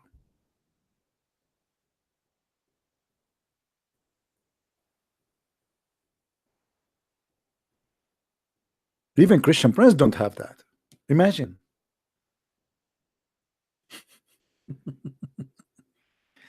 But anyway, let it go. The Quranic science, what you can do about it? I mean, everything. As long Allah he said, Muhammad said, who dare to question? That's it. God is talking. Muhammad, the God, is talking himself, and Allah, you have to listen. Muhammad, he said that. Everybody have to listen. Let us continue in the story of Adam. So Allah he posted his two right hand in the front of Adam, and he told him choose one. Okay, choose which one you wish. That's very tough, by the way, that you are now asked by God to choose which hand. And both of the hands of Allah are right. He chose the right one, but both of them they are right. So now what we will do? Then he extended it. How he extended it of both of them they are right? He should extend them both. And there was Adam and his offspring. If Allah opened his hand, the right hand, and he found Adam and his offspring inside it. I thought Adam in the front of him. So he said, what are these? Oh my Allah. Allah said, these are your offspring. Each one of them had his age written between his eyes. Yeah, guys, take selfie, take selfie, take selfie. Let me teach you how to see the age of you. We have a Muslim is calling. Hello. Assalamu alaikum, CP. Wa alaikum assalam. CP, I just wanted to ask you a couple of questions. I thought you want to give me answers. No, I actually don't want to give you an answer. Okay, my friend, go ahead. So I would say, based on what I've seen from your videos, you have proven that Islam is false. I'm not gonna deny that. You've proven that Islam is false. Yes. I guess my question was. So do you agree with me? Do you agree Islam is false? Yes. No, Okay. no. I'm not disputing with that with you. You are correct. Islam is false. Okay. No doubt about it. All right. Can you prove that? What proof can you give me that Christianity is the truth, though? That's what because I'm seeking knowledge, right? I'm seeking the truth. How can you prove that? So Christianity you are an ex-Muslim now. Yeah, I've been an ex-Muslim. All right. What I actually, yeah. Hello. What made you leave Islam, my friend? You. It's my fault. No, it's your fault, because you showed me the hadith about Muhammad said the penis will never go flat, your penis will never go limp. You said you showed me where he said all the women can have the prophet if he wants them. I went and I talked to an imam about this, and they gave me this bullshit answer about how Allah really cares about the prophet's life. And I don't believe that. So you're correct. You've proven it. Yes, All I'm right, not my arguing friend. with. All right. Yeah. No Well, I'm happy for you that you left Islam, and I'm happy that my teaching helped you to make decision. Same time, you see, what is the proof of Christianity is to be the true belief. You see, the proof is a Christ himself. Is not a Christian prince. Christian prince is a sinner man like you. He's not perfect, and he will never be able to give you the perfect answer you are looking for. The only one who can give you the perfect answer is God himself. Look what Jesus said. I will give you the answer from my Lord, not from me. I'm not the one who's talking. The Messiah, he said, from their fruits you shall know them. Small, tiny sentence, 3 words, 4 words. From their fruits you shall know them. What does that mean exactly? People, they can give you speeches about their religion, about their belief, about how amazing their God, but we have our Lord who is giving us a very clear scale. People, they talk is cheap. People, they say things. People, they claim things, but the only way to prove who they are is their fruits. So in order to understand if Christianity is the true belief or not, let us see the fruit of Jesus, not the fruit of the Christians. Because as I said, me myself, I might be a thief, a killer, a drug dealer, an adulteress, whatever, you name it. I might be. I cannot present Christ to you. Christ himself is the only one who can present himself. So from their fruits you shall know them. I want you to take this sentence and study it, and study Christ with it. See his fruits. See what he did. See what he said, and if it's matched. As an example, I'm sure you heard the Christian saying to you that Jesus says, love your enemy, correct? Yes, that's in the Gospel of Matthew. All right. Which is, this is like, to be honest with you, it's hard to believe. I mean, what do you mean love your enemy? This is really hard to do. Almost impossible. So when Jesus said to me, love your enemy, did Jesus practice that? Yes. All right. Jesus, when he was on the cross, what he did? He said they don't know what they're doing. Forgive them. Forgive them, Father. They don't know what they are doing. So, and Jesus taught us what it's meant to be a liar. The liar is the one who says something and he do something else. The liar is someone who claims something but he do the opposite. Jesus, everything he said, it was consistent with what he said.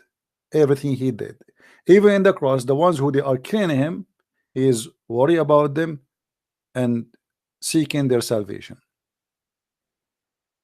Here we notice that this is different style and different belief and different God. Not like the same as Muhammad, a God who says, fight them, kill them, Allah punish them by your hands, revenge, cut their fingertips, cut their necks, blah, blah, blah, torture. Here you will see that there's a different spirit, spirit of love. In the same time, Jesus, he taught us that the one who denied the Father and the Son, he is an Antichrist. You heard yourself and you learned that even Islam believe in the Antichrist, correct? Yes. All right.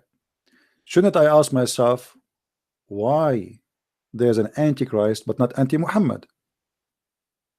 What do you think? I think that because we've already established that Islam is false, I don't want to use the Quran as a book to prove anything. No, Because no, it's a no, stupid no, book. no. Let us say Islam. Yes, Islam is false religion. But why there is? I'm just mentioning to you that even Islam they accept that. But why there is an Antichrist but not anti-Muhammad? What is this idea of somebody, he is the devil, he is an Antichrist? That's mean anti-good. Yeah. When you say Antichrist, you are talking about what is good in this earth and in heaven. Why Satan he choose to be Antichrist, not anti-Christian, Prince, not anti-you, not anti-Trump, or there's big kings, big names, you know, they control the earth. Why he is Antichrist? Simply, he is anti the good God. So in order for me to understand Christ, I have to understand what he did and what he taught. And if what he did match with what he taught, then we have a perfect person to follow. Some people, they say, it's hard for me to believe that Jesus is God. I say to those people, it's hard for me to believe that Jesus is just a man. Because you remember only from Jesus what you want. You remember that he is just a man by the look, but you forgot that he is a one who can raise people from death. You forgot that he's a person who can heal the blind. He can make things nobody can do. CP, can I offer you something else? Sure.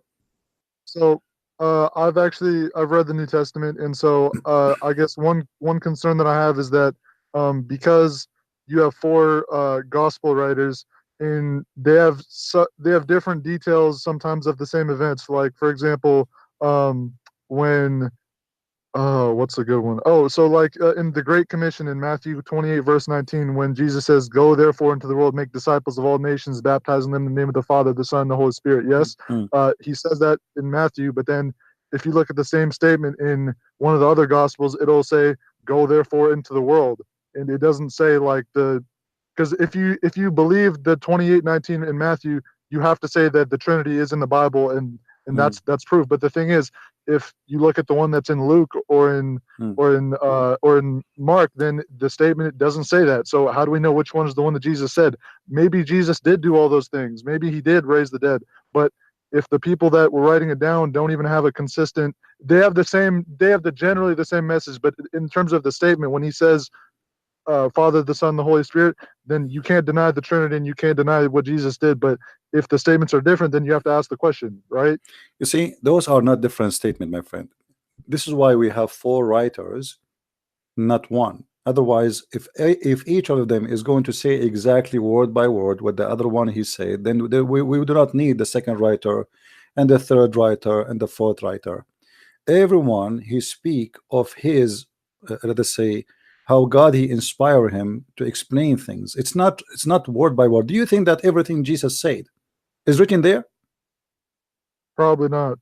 For sure not, because you know, like a person who live in this earth, and I am here talking to you for the last 4 hours. I can make a book in 4 hours. If you put my words into a book, they will make a book. Do you agree? I don't know how many words I spoke until now, maybe 8,000. You know what I mean? So it you know what the Bibles are presenting to us, what is important. So every writer is witnessing to the Messiah, and all of them, they give you a complete images. It's like, you know, you have a building, and the building have 4 sides, and each one of them he give you a point of a view. So to have a perfect view of the whole house, you have to get 4 view, not only the front. You know what I'm saying?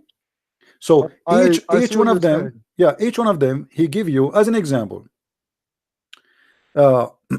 First of all, you notice in Christianity they avoid repeating. Not like in Islam. In Islam and the Quran, the same verse repeated many times all over. So they avoid reporting and repeating. Like when they say, as an example, the other day someone he called me. He says, okay, there is a prophecy about Jesus is you know, and the 30 silvers, etc. But this is cannot be found here. Where we can find it? You notice that they did not mention the book of Zechariah, even though they are mentioned in different book, because there they mention the person who the story about him in the book of Zechariah.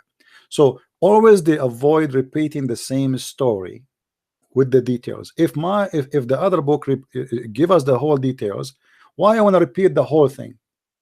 You notice when Jesus he speak to the Jews, he don't quote for them the Torah, he quote for them a line, and he debate them about it. As an example, when Jesus he said to the Jews, what do you say of a Christ? They said he is the son of David. Now he did not go and quote the whole chapter speaking about that. He said to them, well, if he is the son of David, then why didn't David call him my God or my Lord or Jehovah? And the Lord, he said to my Lord. So you see here Jesus is quoting for them, but he did not quote the whole chapter and repeating the whole thing. He just asked a question, and from that question he got the answer, because we are speaking to people who knows already the scriptures very well. So the details, there's no need to repeat it. This is why sometimes people they say, okay, here it says that he will be called Emmanuel. Where this name is coming from? For those who they are very well versed, they will not be wondering where is the name, because they knew. But those who never heard, they never have the idea, then they will start doing research and study to find where this name is coming from.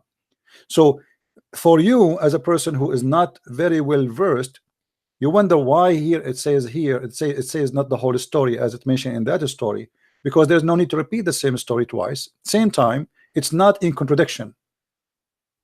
No, I wasn't saying that. Maybe it's not in contradiction, but I guess the point that I was making was that well, first of all, when it says in Luke, like for example, when we're talking about the Great Commission, it is slightly different. But I was looking into the authorship of the four Gospels, and it looks like Luke was a companion of Peter, I think, or a companion of Paul. I think he's a companion of Peter, but he wasn't actually he collected the stories, but he wasn't actually a witness, right? My friend, regardless if he was a witness or not, we can go to details, but this will not make any difference. Let us say the book of Luke is gone. Let us say the book of Luke is not there.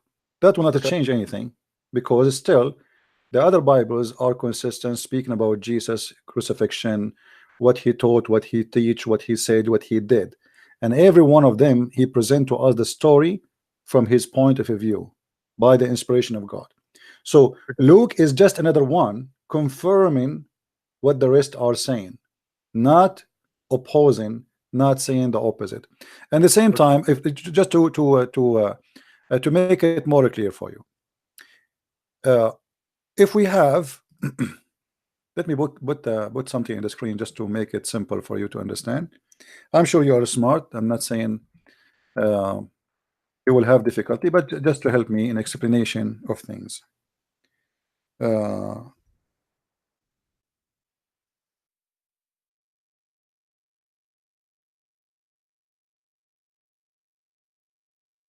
right, I will put this picture in the screen,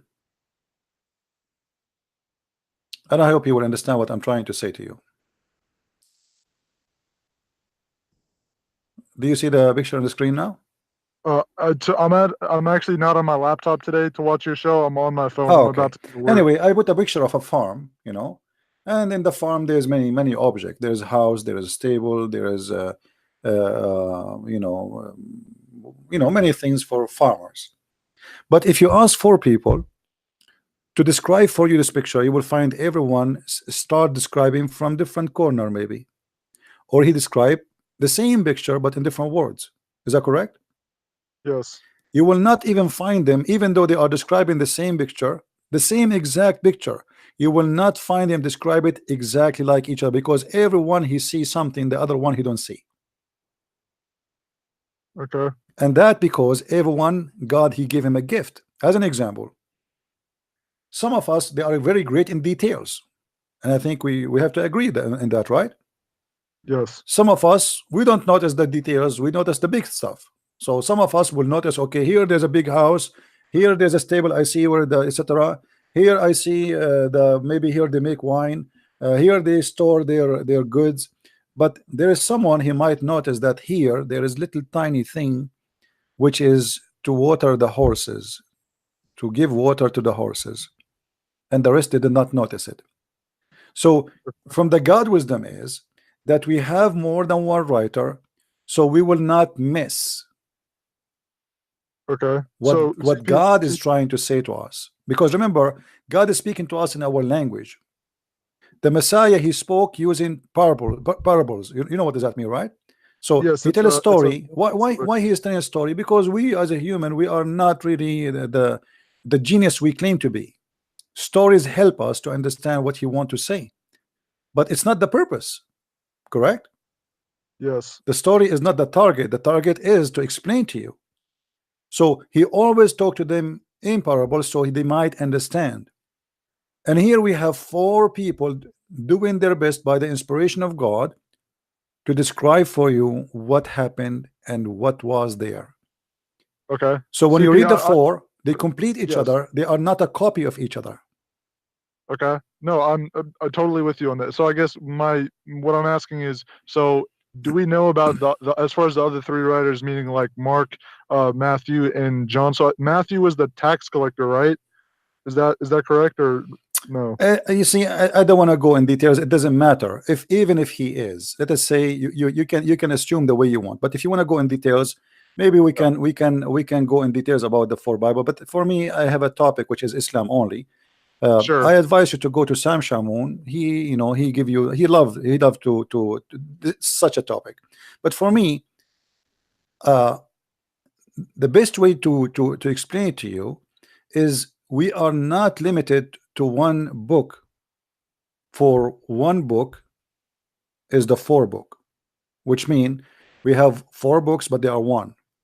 Because at the end of the day, the four books are speaking about one person, one story, one history, and one teaching. If we have books, they are in total contradiction with each other, then those four books and four writers, obviously they have nothing to do with each other. If I write a book now explaining the Bible, my explanation will be based on what those four writers they give me, not based on me. Correct? Yes. Okay. So now we have four writers who they present to us the best of a Christianity and the best of the teaching of Jesus and the best what Jesus said and what his message is about. And then by having them all, we have a perfect image of who is a Christ is. God, he have a wisdom, and the wisdom is that we have four writers, not one. For everybody, he see things in different way. But you will notice that all of them, they see things, each one of them, he have different point of view, but all of them, they have the same view at the end of Jesus, who is he. Mm-hmm. So John, he don't differentiate with Luke and Mark, and like all the writers, they don't differentiate with each other about who is Jesus. All of them, they report the same story, but each one of them based in what he knew and based in what he can present. Because you notice that John, as an example, is a high skilled, deep writer. He is deep in his writing. In the same time, we cannot say that John, because he's skilled, his book of John, we can say that he was inspired and he speak deeply. So we will find that the Bible is in stages. There's deep and deeper and deeper and deeper. So we have people who they are simple, we have people who they are more educated, we have people more educated, and we have people really highly educated. If you go and read what Paul he speak of, you will see Paul is a very high educated person. And because of that, he's, when we say educated, we don't talk about he have a PhD in physiology, or we're talking about a person who is very well versed, very well. He knows what the law. He knows what Judaism about. He knows the book of the Torah. He knew the details, the deep details, and then we find his details match, or let us say his writing and his letters match with the guidance of the old message. Is not something new. It is a deep analyze and deep study. So here we go. We have the book of Acts as an example. Okay, why we have the book of Acts? Because the early Christians, same as everybody, they have questions, and the questions need to be answered. But you will notice that all the answers does not contradict the older teaching. You know what I mean? Sure. So everything complete each other. That's why we have books, but the books are not really will not make it harder for you. Actually, it's the opposite. Will make it easier for you to understand. Okay. CP, so you said to speak to Sam Shalmoon about that other issue? You can ask, Sam Shamoun. I believe he will be happy to answer you. But in the same time, don't take it like okay. Why here it says, because if in the book of Luke is going to be saying exactly the same sentence in the book of John, then there is no need for Luke, and there's no need for this one, and there's one book, that's it. It's the same as you are saying to me, okay, why Uthman he burned the Quran? Yep. Okay, why? Because they are different. Obviously. Yeah. If they are the same book, then he will not burn them. But look here, we have different writers, but all of them they are consistent, and all of them they teach the same thing. And we did not burn them. We love them, we protect them, we preserve them, and we follow them. Okay. All right, CP, I gotta get going, but I will call you again sometime. I love you, man. All right, Thank you. Thank you. Goodbye. Take care. All right. I thought he's a Muslim because his name is a Muslim in Skype, so but look like he left Islam. Yeah, always we have we have to understand that things happen for a reason. When God he speak in the book of Genesis how he created the world, do you think really this is how God he created the world? If I want to describe for you how the eye of a mosquito function, I might need to write maybe 1,000 pages. Go and ask a guy who study to be an eye doctor how many books he did read in order to finish his degree and to be a doctor in the eye. It's just an eye, small tiny eye. So do you want God to write everything he wrote for us there? If an eye study, not how to make it, take years of writing. So if you ask God to write for you everything he said, everything he created, he will give us billions of books. The Bible is meant to make things simple to understand, not to make it complicated.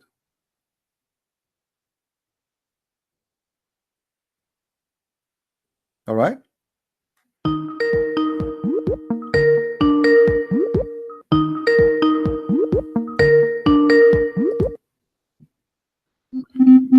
Hello? Hello? Yes, my friend, go ahead. Hi, CP. I'm a Christian, by the way, and I just wanted to ask you guys just one second time for me. All right. I'm from Germany. Okay. Yesterday I watched a video from you, or today it was, where you talked yesterday with a guy, and he converted to Islam. I think the title was about, what was it from the video yesterday? I don't know. It was 3.5 hours, and he converted on the end. He became a Christian. He became a Christian. Yes, he became a Christian. Yeah. And you mentioned something like when the Muslims go to the Kaaba, and the woman something with menstruation, but you didn't go further into it. The women when they go to the to the Kaaba, sorry, Yeah. Because the black stone is the fertility stone, and where people they go and like if a woman she want to get a pregnant, what she do, she go when she have her period, because the period is when it's the proof that she is not pregnant, correct? Okay. Okay. So women who they are pregnant will not have their period. So what they do when they have their period, they go to the black stone and they touch their private part with their hand, and the blood will come in their hand from their period, and then will place their hand inside the vagina, which is the black stone, and they will ask the black stone or the god of the black stone to make them pregnant. Damn, this is really disgusting. And this is why supposedly the black stone used to be white like milk, but the sin of mankind made it black, because those people believe that when a woman she is not getting pregnant, obviously she commit a sin. That's mean God he's cursing us, cursing her. So why she is not having a baby? Because obviously she did something wrong. So yeah, but it's like, where do you get this from? Is it like from no, even from Islamic books, from tafsir, from history books, there's tons of reference. This is disgusting, really. Yeah. I just wanted to point this out because I wanted to know some of it. I couldn't find nothing in the internet about it, but well, if you have my books, get the books 6 and Allah, and you will find the reference. That's what I get for Christmas now. All right, okay, all right. You will find a lot of reference. Thank you, CP. Just be careful. Don't give it to a child. No, I won't. All right, my Thanks, friend. CP. Take care. Nice evening. Bye.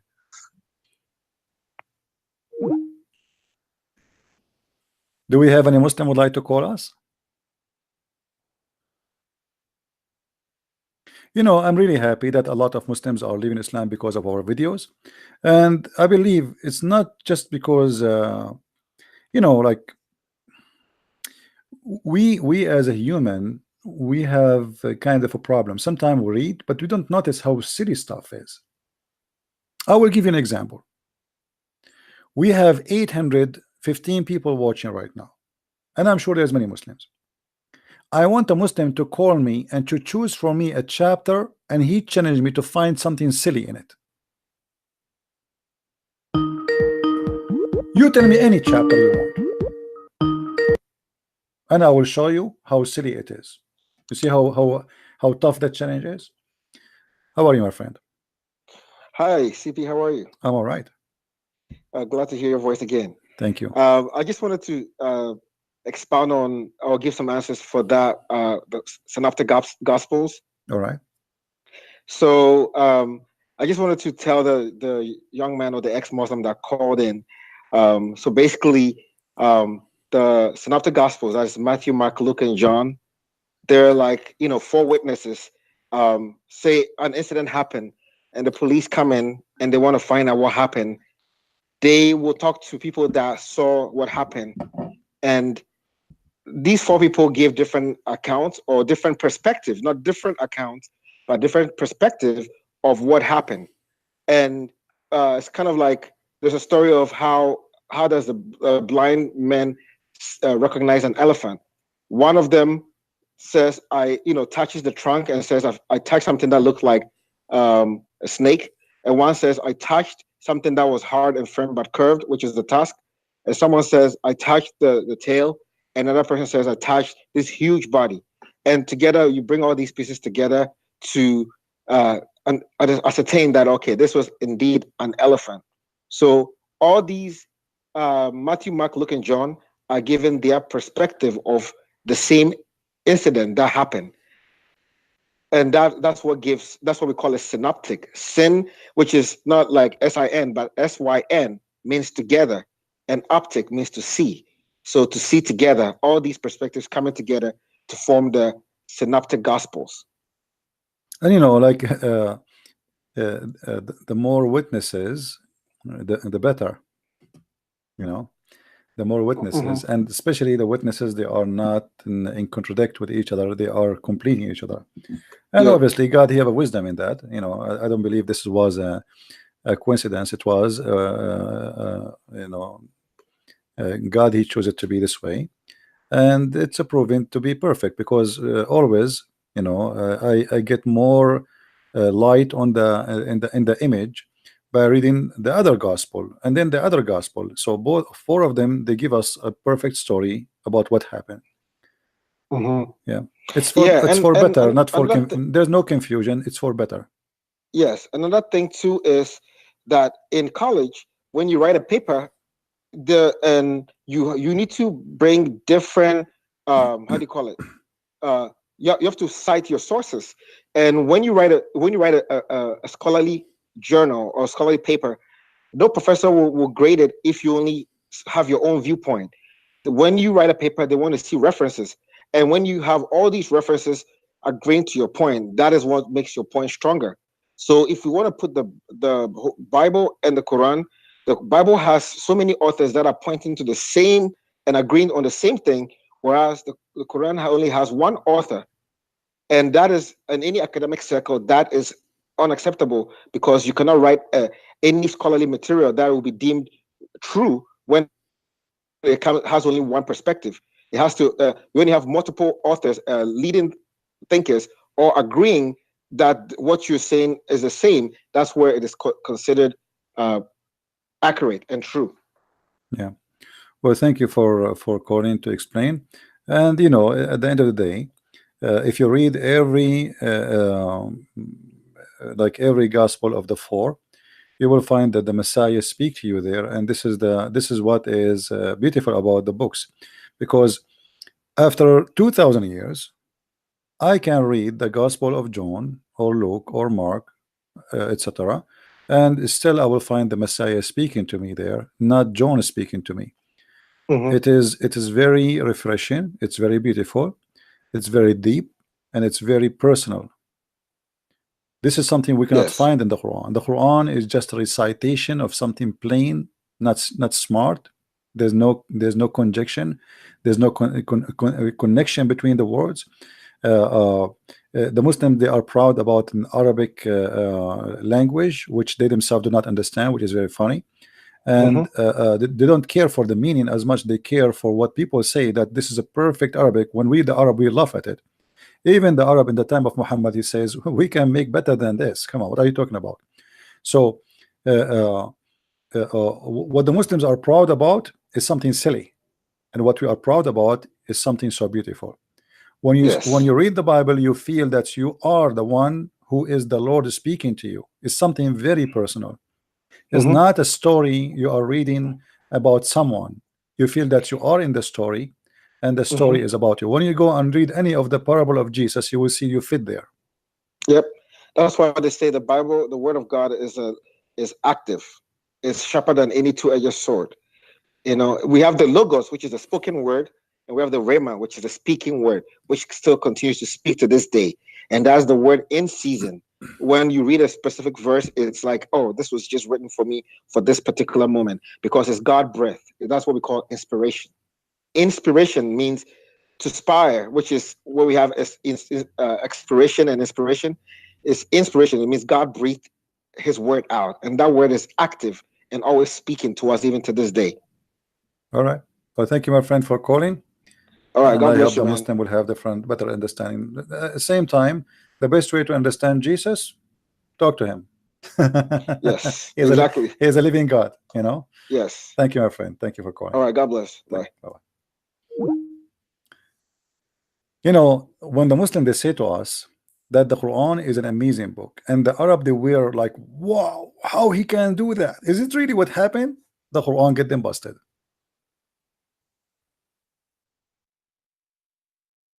The Quran get them busted.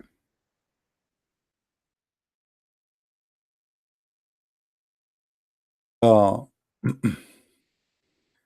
Arab in the time of Muhammad, they made fun of Muhammad, and not only that, they said to him, if we want, we can write better. Read with me. And when the Quran, like the Muslim funny translation, they say the communication. What communication? When our Quran is recited to them, that was, hold on, please, hold on. Let me finish this idea. Okay. Let me. I will call you back. Give me a minute. I will give you back. RCP. All right. When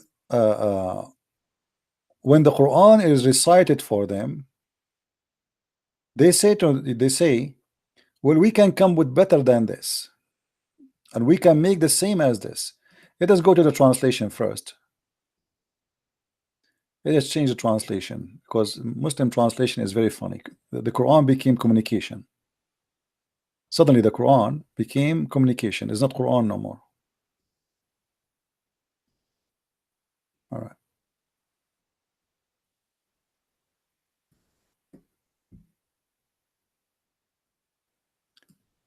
Chapter 8, verse number 31. When our Quran, look again, our signs, what signs?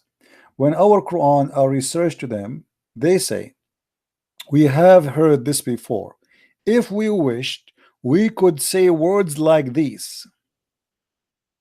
However, this is nothing but the fairy tales of the ancient. Do you see it? The Muslim, they say to us, when the Arab, they could not make Quran like this. The Arab like, wow, this is crazy. Here we go. They are saying to him in front of his face, we can do the same. What is that? And all what you are giving us is just a bunch of fairy tale stories. So they did not find the language something perfect. Normal people, they say we can come with the same thing, and they made fun of it. They say this is nothing but a bunch of fairy tales. Nobody was amazed, but they were amused. How funny, how stupid it is. Call me, Doris. You can call me. Just I wanted to finish this idea here before we hear you. Call me again. Do you see it, Muslims? Say to them, this is the truth from Allah. Remember how they say it. Hello? Hello? Yes, my friend, go ahead. ACP, am I loud and clear? You are fine.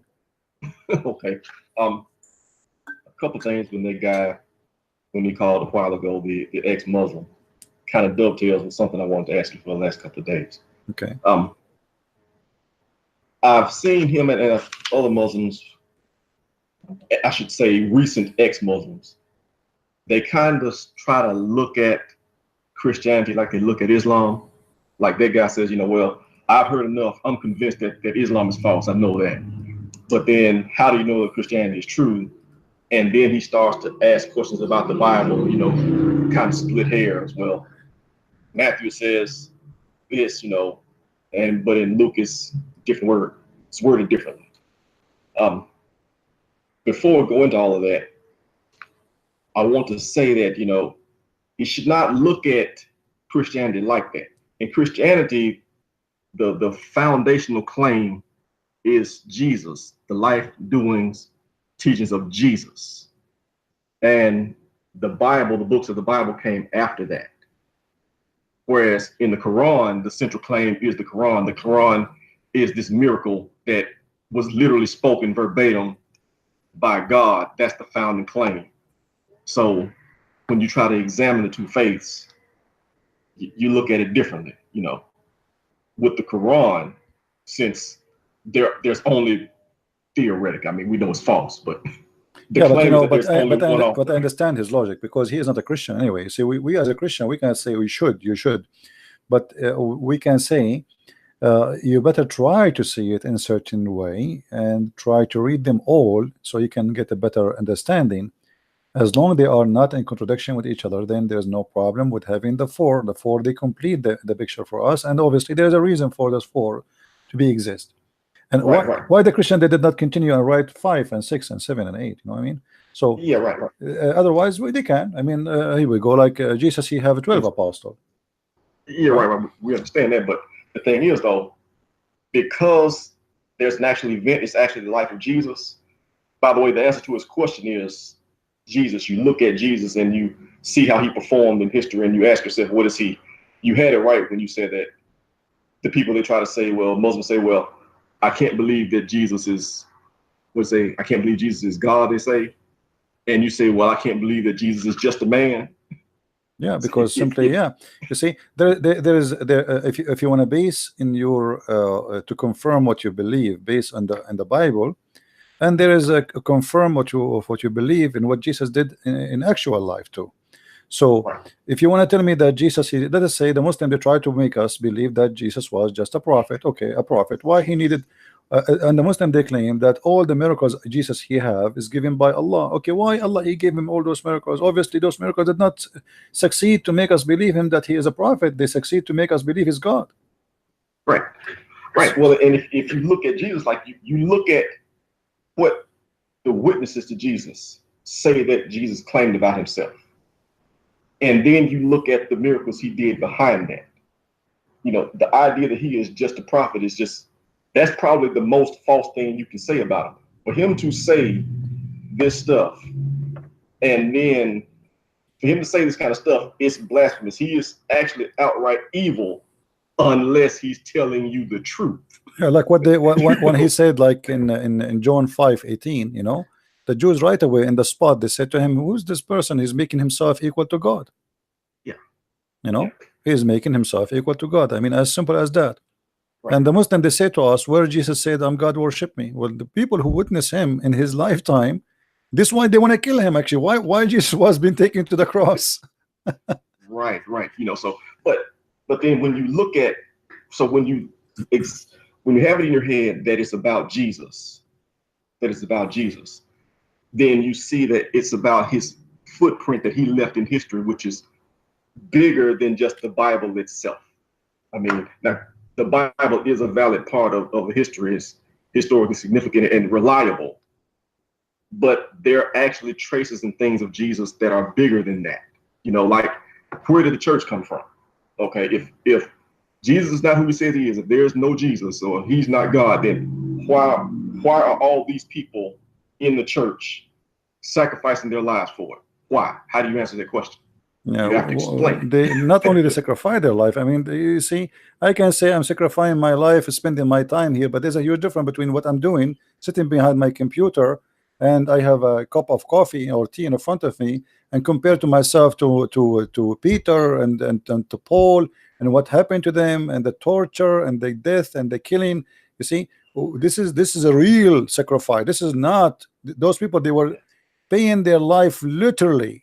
You know, it's not just the people who they are going in the street and have a comfort zone. They have a nice car, they have nice houses, they receive donation from people, they support them.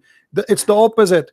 People, they throw rocks at them. People, they want to torture them. People, they are running after them. People want to kill them. They are disgraced, disrespected, humiliated wherever they go. People hate them. People, they are in the hunt. It's like you are outlaw today, and everybody is looking for you. Everybody, literally, the police, the government, the king, the soldiers, the court, the people, the street, everybody is looking for you. Why you want to do that? Why those people, they are paying? I mean, they are not. You see, when the Muslim, they say to you, Paul, he said, if my lies, you know, what he was saying, if I am lying, I mean, what kind of lies will make me be tortured? I mean, you know, right? Really, why would he do that? I mean, lies don't run like that. You know, people tell lies because the lie benefits them. Right. So what is the benefit of my lies to me? I mean, you are saying to me I'm lying. Okay, what kind of lies? I'm getting nothing from it except being tortured, killed, you know, discriminated, and at the end I'm losing my life. Right, when they could have simply said, I don't believe it. And you know, Paul is a Roman citizen. Paul is a Roman citizen, and he was an officer, right? So obviously he's a person who had a good life. Why he want to leave everything behind and go and have such a life? The only answer can be is that he saw it. He's telling you the truth. He saw what he says he saw. You know, and the other witnesses, they saw what they said they saw as witnesses. The footprint there, it had to happen. You know, and that's the thing. So the simple answer to it, the direct answer to his question is John 1:18. You know, no man has seen God at any time, but the only begotten Son is in the bosom of the Father. He has declared, exegeted him. He unfolded him. So you try to see God outside of Jesus, you fail every time. You have to do that. When you do that, you look and you see, okay, Jesus leaves a footprint that is bigger than just the Bible itself. there's so many things that there's just things in history that you cannot explain unless Jesus is who he says he is. There's just so much data. I mean, even, you know, the little scraps I heard you mention the other day, and I saw like the guy in China, you know, the report of like the long eclipse in China, you know, right around 30 AD. I mean, that it's not a Christian writing, it's just a matter of fact thing talking about something else. But that kind of stuff, you see that all throughout history. So that's the answer. All right, and likewise, when you apply that same standard to Muhammad, like when you just, the question you just asked about the Peter, why would I lie to get tortured and this and that? Why would I tell a lie to say this? You ask that question of Muhammad, why would you tell this lie? 13 wives. Yeah, why Paul did not do what Muhammad did? Why Paul, he did not say, give me money, give me your wives, you know, any woman she want to give herself to Paul, you know? Yeah. You look at Muhammad and you can see how he would directly benefit from people believing that he's prophet. Yeah, like any scam, you know, when a scam come. Yeah. Something else I wanted to ask you all right. a couple days ago. Had you ever thought about looking at Muhammad historically? Have you ever considered the possibility that he might have been a puppet of other political powers around him at the time? Oh, I don't know. What do you mean? Can you say again? You know how you look at countries, how you have kind of like a false king, you know, one guy, he's out front and he's the king, he's wearing the crown. Okay. But you have other people behind him really pulling the strings. Okay. You know, and so I look at Muhammad and it's like,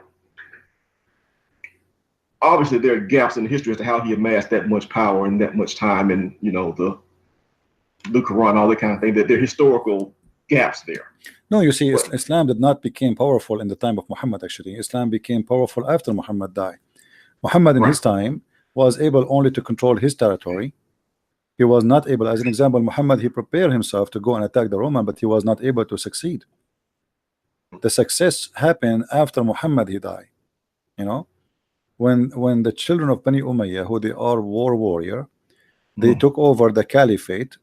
They are the one who spread Islam the way we witness. It was not Muhammad who was successful. However, you said you call them children of Umayyah? Bani Umayyah, yeah, the Umayyad Khalifa. This is why they call them Umayyah, because their grandfather is Umayyah. So, you know, Muhammad, and the story of Muhammad, all of it, actually, there's nothing there. I mean, the details is very disconnected. You see, like the same when we talk to Muslims about Muhammad, he knows how to write, how to read. There's no confirmation of that. Muslims, they are guessing about everything about Muhammad. This is why the books of Sirah, if you ask Muslims, what is the story about Muhammad? Who is Muhammad? They will say the only reference we have is the Sirah. Okay, the Sirah is biography written, it have a collection of stories, and the Muslims themselves, they are confused what to take and what not to take. And even the one who wrote those biography, they said from the beginning, there is many stories which does not fit with the prophet, we delete it, we did not even write it. So we do not know, maybe the stories there who they deleted, it was real stories, and the one which is not deleted is the fake story. You know what I mean? Yeah, because who is the one who making decision? They were not the witnesses, they never been there, they never saw Muhammad, they never met Muhammad. So we have people writing history about Muhammad who do not know Muhammad. Hadith is the same. Hadith is a collection of as an example, Bukhari. Who is al-Bukhari? The most important books for Muslim Sunni after Quran is al-Bukhari, but the Bukhari never met Muhammad and never was Muhammad, and he's not even an Arab. So how al-Bukhari became a witness? You know, he wasn't there. Yeah, a witness who saw nothing. Because the question I've got in my mind is, it looks like somebody else waging war and conquering and things like that, and using Muhammad as kind of a prop, you know, to give their people license to follow them. But they keep adding legends and adding different stories about Muhammad in order to justify whatever idea that they're trying to advance at the time. That's what I mean when I say it public. You see, the thing I agree upon, that we do not know really who is Muhammad, because obviously Muhammad is not the name of a person which can be identified as a person. Muhammad is a title, is not a name. So until we find who is that one who they call him Muhammad, then we can find out who is that person. You know what I mean? It's like the Quran say the man with the two horn. If you ask the Muslims, who is this guy, the man with the two horn, which the Quran speak of, everyone he give you his own tafsir, his own interpretation. But the Quran says the man with the two horn. Okay, who is he? No answer. The Pharaoh. Who is the Pharaoh? There's many pharaohs. You know, if we go, we check when the Bible speak about Pharaoh, we know the name of the Pharaoh. The Bible mentioned the name of the Pharaoh. But the Quran mentioned the Pharaoh. Okay, which Pharaoh? There's many pharaohs. Which one? Yeah. So, Yeah. okay, how we will know now this story happened to who and when? We do not know. There's no. The Quran is a very, I mean, a book is like inside the buried by sand, and you try your best to wipe the sand away. But the more you wipe, the more sand come over it, and you know, because every line there is a mystery. It's stupid. It does not make sense. Right. Right. The story of the seven sleepers. Who are those seven sleepers, and why the story is there? You know, Yeah. what the purpose of this story? We go and we check. We find that this story is something have to do with the fiction story written by a Christian bishop in Syria. Yeah. And we know who he is. yeah, the seven sleepers, very well known. So Muhammad, you know, Muhammad's story itself about God does not make sense. The one who gave us the story, it cannot be one person, because there's a collection of stories coming from everywhere, and most of them, they are fiction stories. Yeah. Yeah. You know, because I'm just looking at it, you know, and thinking about it, like how you say you're trying to put yourself in the person's shoes and look out at the time. You know, his wives don't make sense to me. You know, if you just think about it, if you were in that position and you were willing to do the stuff he's willing to do, so you're willing to attack villages, take their stuff, take their women, take sex slaves, you know, you're willing to command a friend of yours to give you his 6-year-old daughter for marriage. If you had that kind of power, why would you do that? You know, Aisha was the only virgin that he had, allegedly. You know, I can't see somebody with that kind of power only taking women that, you know, that had been married by other men. No, he like have girls with the doesn't add other up. version. No, he have many girls, the other versions, but none of them are wife except Aisha. Oh, no. He got many Wait a minute, slaves. You said, hold on. You said he had many girls that are virgins or are not virgins. Versions, but they are slaves. You know, he captured many women. I mean, Muhammad, imagine one caliphate, he have 10,000 women just for belly dancing. Okay. Which means they are just beautiful women just for sex and dancing, you know. So, and the rest, the old ones, they put them in the kitchen, you know, in the palace. So if those are the caliphate, what about Muhammad himself? So he have a lot of versions who he raped, but as a wife recorded by history, it is Aisha is the only wife as a virgin. Right. But the stories Muslim report to us, Muhammad, he don't like women who they are not virgin. Do you remember the story of the guy who he asked him, who you did marry, a virgin or a widow? He said to him, a widow. So he said, why you don't get a young virgin so you can sport with her and she sport with you? So obviously Muhammad, as a person, he don't like to marry or to sleep with women who they are not even virgins. Not only they are not old, they have to be young and they have to be virgin.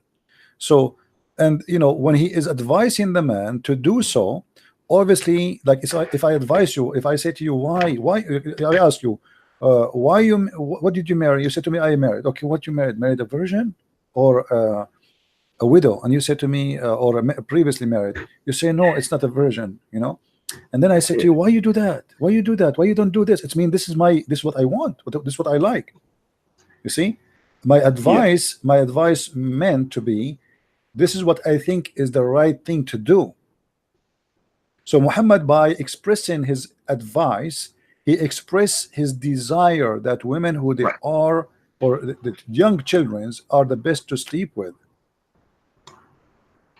Right. You know, it just, but like I said, just I think about it, you know, if I knew Muhammad at the time, you know, and he's spending all that time on Aisha, if he's basically, if I knew him at the time, if he was, you know, my chum next door, you know, hey, we just attacked this village and whatever, we did that.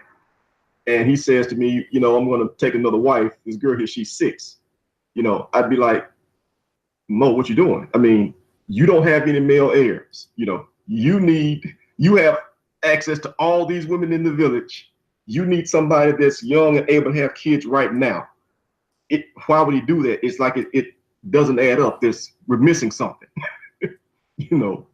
Anyway, you see, not only Muhammad, you see the ethic of Muhammad is bad. The ethic of his God is more ugly.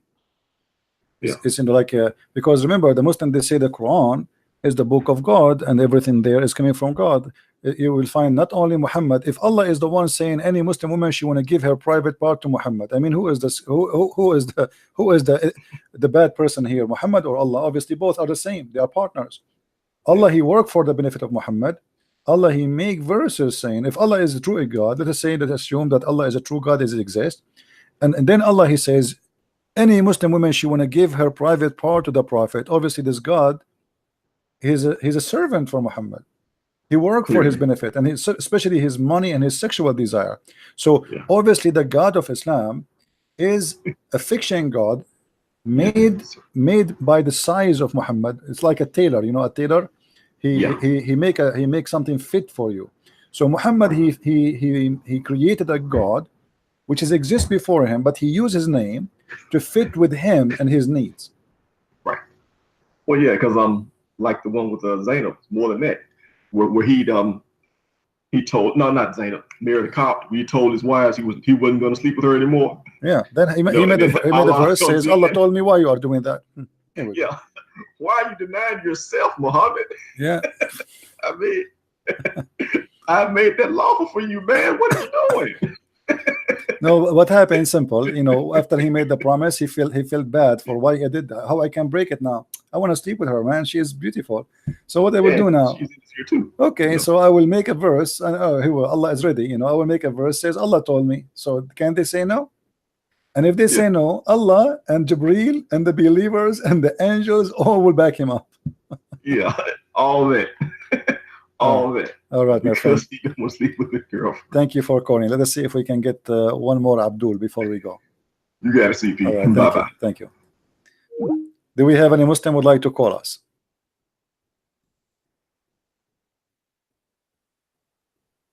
Do we have any Muslim would like to call?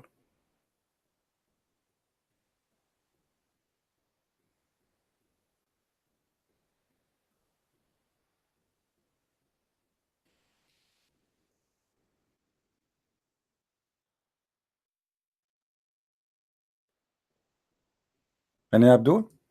Who is a Muslim would like to call us? You see, I would like to hear a Muslim before we finish for today calling me and show me one good thing or anything to prove to us that it is possible that Islam is coming from God. Anything. It's possible. Anyone can show me. Until now, I could not find anything to make Islam possible to be even true. I mean, a true story. Let's say, forget about a true God, true story. I don't see anything there is true in those stories. All the stories in the Quran does not make sense.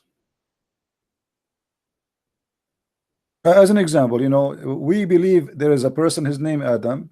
The Quran speak about Adam, but Adam in the Quran is a very funny person. The story of Adam in the Quran is very silly.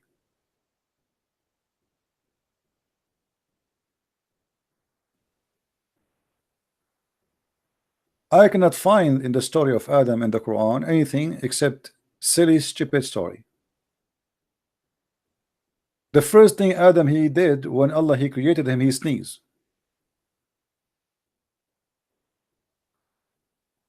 You remember? The first thing he did, he sneezed. And the first thing he did, he said Alhamdulillah. And then when Adam he commits sin, he asked Allah for forgiveness. He lifted his head up when he was creating him, and he saw the name of Muhammad and the name of Allah in the chair of Allah. So now what we learned, that the first thing Allah he did when he got his chair from the delivery, he started writing his name and the name of Muhammad.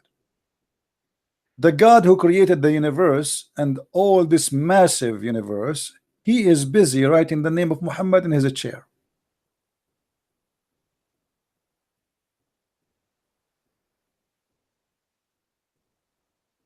Silly stories, stupid stories. You know, the Muslim, they try to say to us that we worship a God, his name is Allah, but the fact everything lead us that Muslim, they worship a man, his name is Muhammad. You see, when the Muslim they debate you, they say to you, as an example, without mentioning the name of the kid, he was debating a Christian person. He said to him, the name, the book of John, written 90 years after Jesus. 90 years after the birth of Jesus. But he accepts yet 600 years book written by a person he never met Jesus. He don't even know the name of Jesus. He can't even pronounce it correctly. He have a name of a guy, his name is Isa. Who is Isa? We do not know. This is the hypocrisy style of Islam. They say we don't accept the book of Christianity because it's written 30 or 40 years after Jesus, but they accept a book written about Christianity or speaking about Christianity 600 years after Jesus, a guy he came, and he did not write a book. Hello? Hi, Christian. Yes, my friend, go ahead. You're fine. I just want to share a story that happened in my country. Is it okay? Okay, go ahead. Let us see what the story. Yeah, someone or some channel in my country they posted a post of the Last Supper, Asha al-Akhir. Yeah, in Jordan, I know. Yeah, in Jordan. Okay. Okay, and nothing happened, of course, but I want to tell everybody that a couple of years ago, someone who's called Nahid Hattar, he shared a post also about Muhammad, and he got killed in front of the court. You know? Yeah, anyway, just it's I mean those things you see, it's okay. Muslims are silly, and you know they say to you that we love Jesus, but always they try to make fun of him. But this is will not change anything. You know, at the end of the day, the second we go deep and they see how silly this cult is, people leave Islam left and right. Anyway, we go. We are sitting here waiting for a Muslim to call us, and as you see, they are in this ability. They're not even there. Yeah, I know. Just want to share the story, Christian Prince. Thank you for your time. Take care, my friend. Bye. Bye. Bye. You see, you can make fun of Jesus as much as you want. I don't even need to defend him. If you believe that Jesus is God, okay, why I want to defend? I mean, defend him in which way? I'm here to explain to you, to answer you, etc. But you want to insult, you want to be rude, you want to be trashy, okay, no problem. Do your best. Muhammad needed protection because Muhammad is a false man. Without protection, he will collapse. Islam without protection will collapse. Take the protection of the terrorist, of the bloodshed, of the killing, and let us see how many Muslims want to go to the mosque every Friday. Then we will know really who is a Muslim, who is not.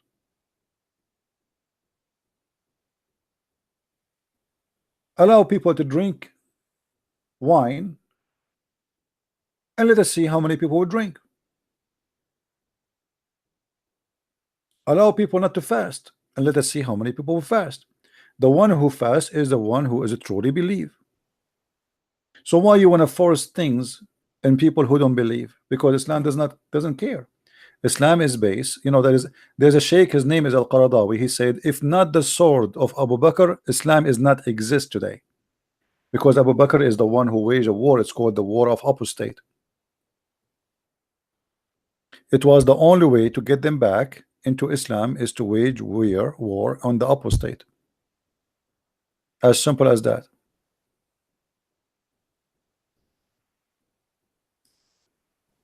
Right?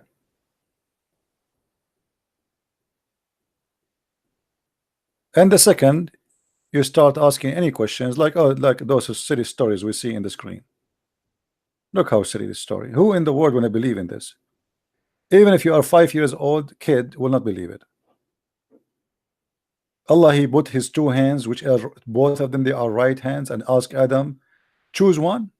This is God. What is that? Hide and seek? I thought you cannot see God. I thought you cannot be in the presence of God, and now suddenly Allah is showing. Do the Muslim believe that God is a man, or he can come as a man? They say no. Okay, so what Adam he saw here? The hands of Allah here, he saw them. He saw only hands flying in the air without Allah.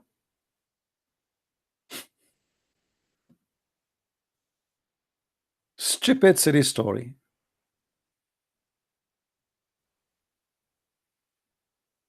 And then look, suddenly Allah is telling Adam about David.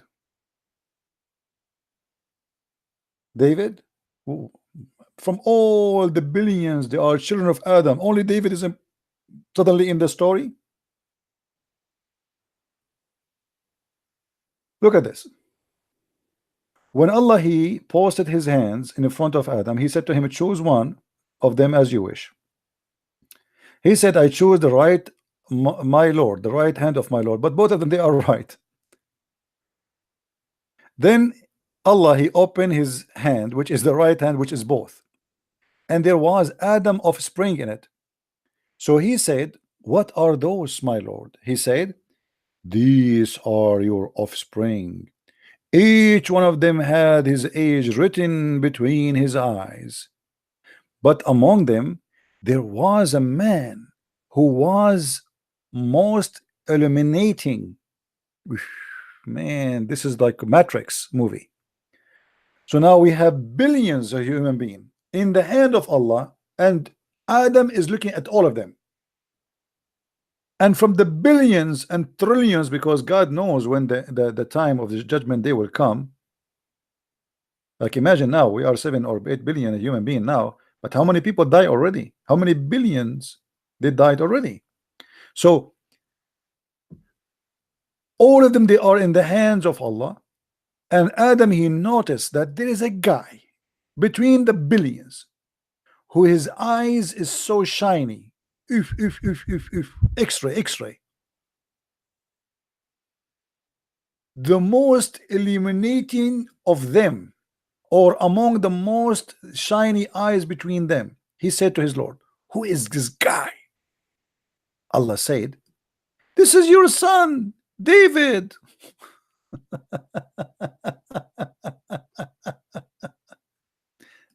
And look, the fiction funny story continue.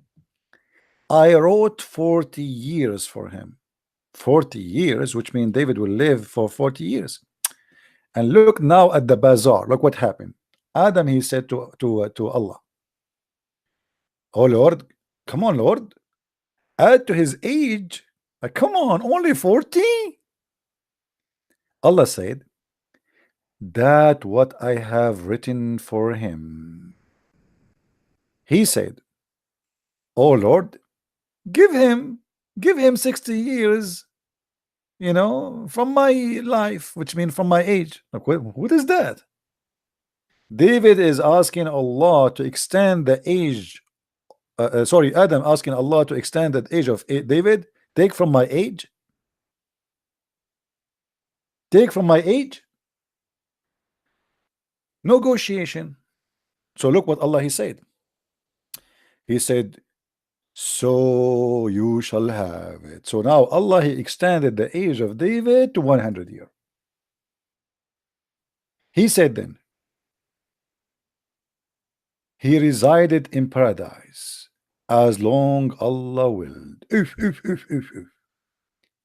and he was cast from it. So Adam was counting for himself.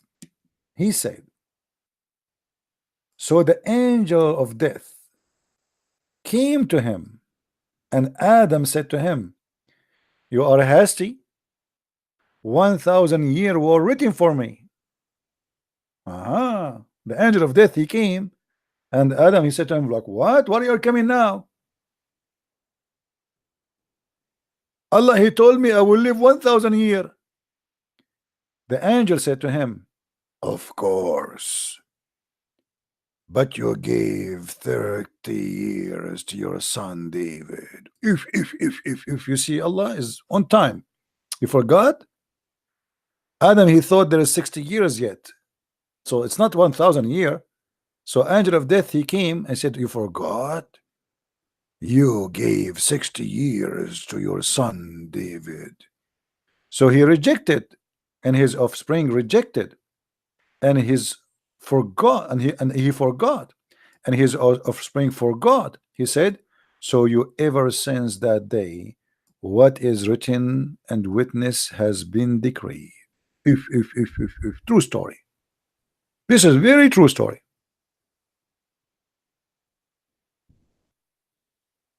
Hey guys, who want to give me like 60 years of his age? Let us have a bazaar.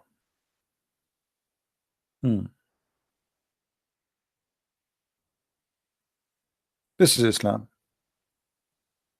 So now either the Muslim, they have to say, okay, Muhammad, he said that, and this is a true story, or they have to say that somebody fabricated this story, and that's mean Islam, all of us, is fabrication. Because now you see the Muslim, when they say to us, this is weak, this is strong, this is blah blah blah blah, they are confirming to us that there's no legitimate source in Islam, nothing to be proven true in this cult. The second you will show them something very embarrassing, something very stupid, right away they say to you, this is weak.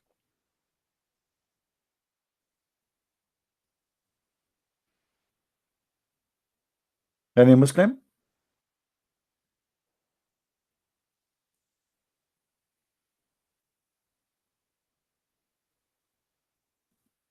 All right, look like we have enough for today. I hope you guys, you have a good time. I will try tomorrow to go on air too, and we continue with more city stories about Muhammad and his God. You see, I want you, if you are a Muslim, not to be offended. Maybe what we say kind of offending you, but you are not really our enemy. We don't hate you, and we will never hate you, and I'm not against you as a person. But I want you to use your brain for a second, and you know, to try to check out what those stories about. I mean, what kind of a prophet he saw those, they say those things, and where Muhammad he got those stories from. I mean, if Allah he spoke to Muhammad in the Quran, how Muhammad he got those details? He was there. You see, how come you Muslim don't ask Muhammad where you got those stories from? You will say to me, the angel told him. Where is the angel getting the story from? From Allah. So this should be in the Quran. If Allah spoke to Muhammad by the Quran, then the Quran is the book of Allah. If Muhammad, Allah spoke to him by the Hadith, then the Hadith is the book of Allah.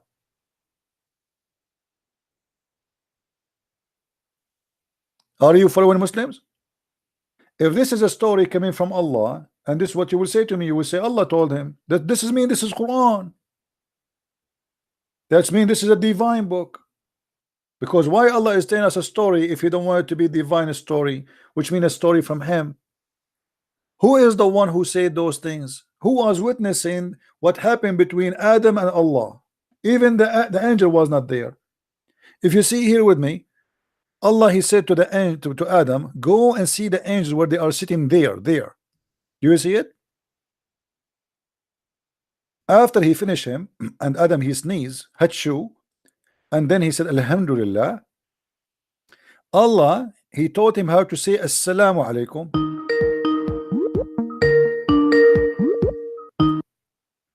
Hello? Hello. Yes, my friend. Hello, Christian Prince. I'm just trying to find the speaker. Can you hear me? Yes. Yeah. I just discovered your channel about a month ago. Okay. and I'm really pleased. God bless you, brother. Thank you.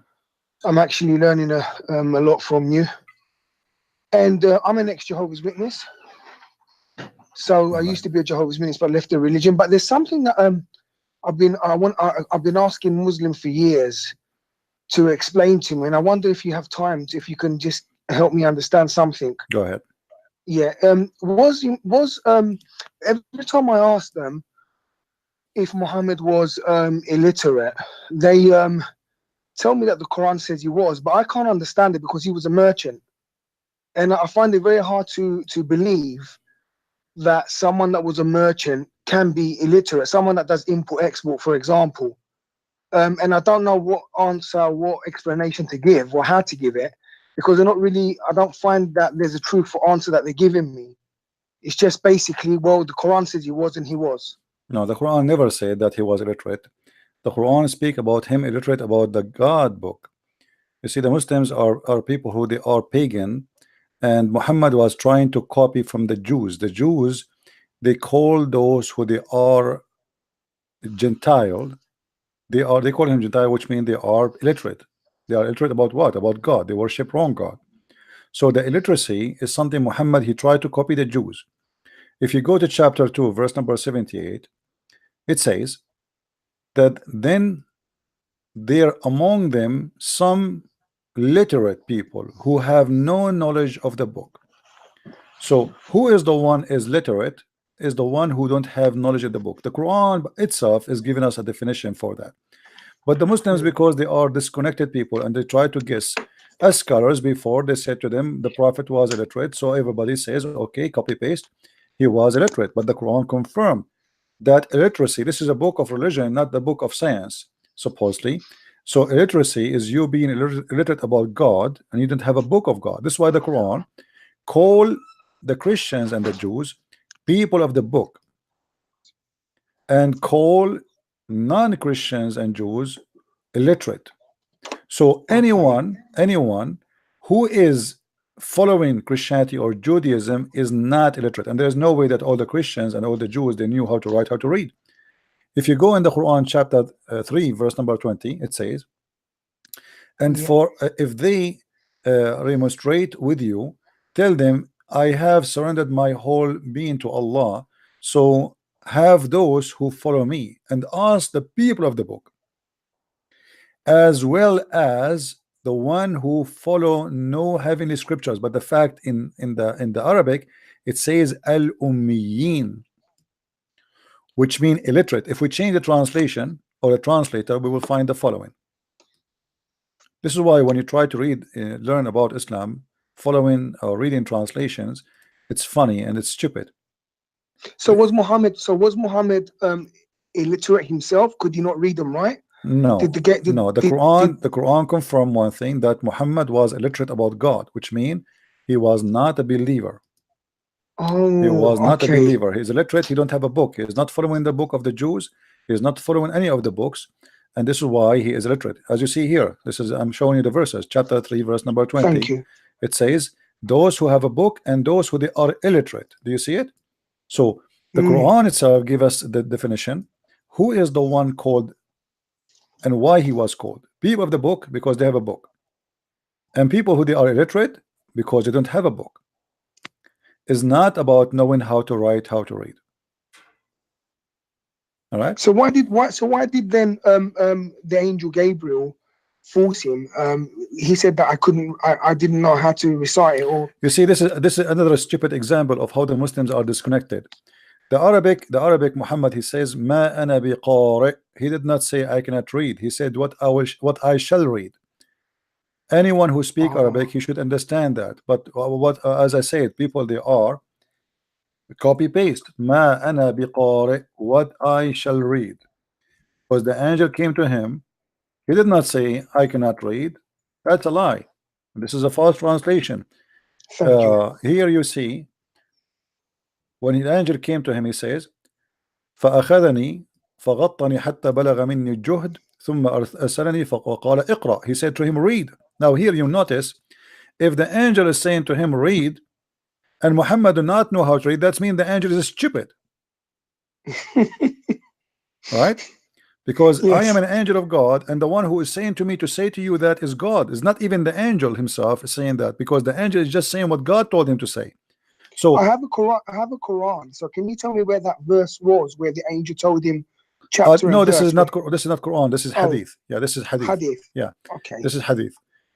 So he came to him and he said to him, read. And the Muslim, they translate sometime the word read as recite, but this is cannot be true, because why Muhammad he says I cannot recite? This is stupid. What being illiterate have to do with not I cannot recite? You know what I mean?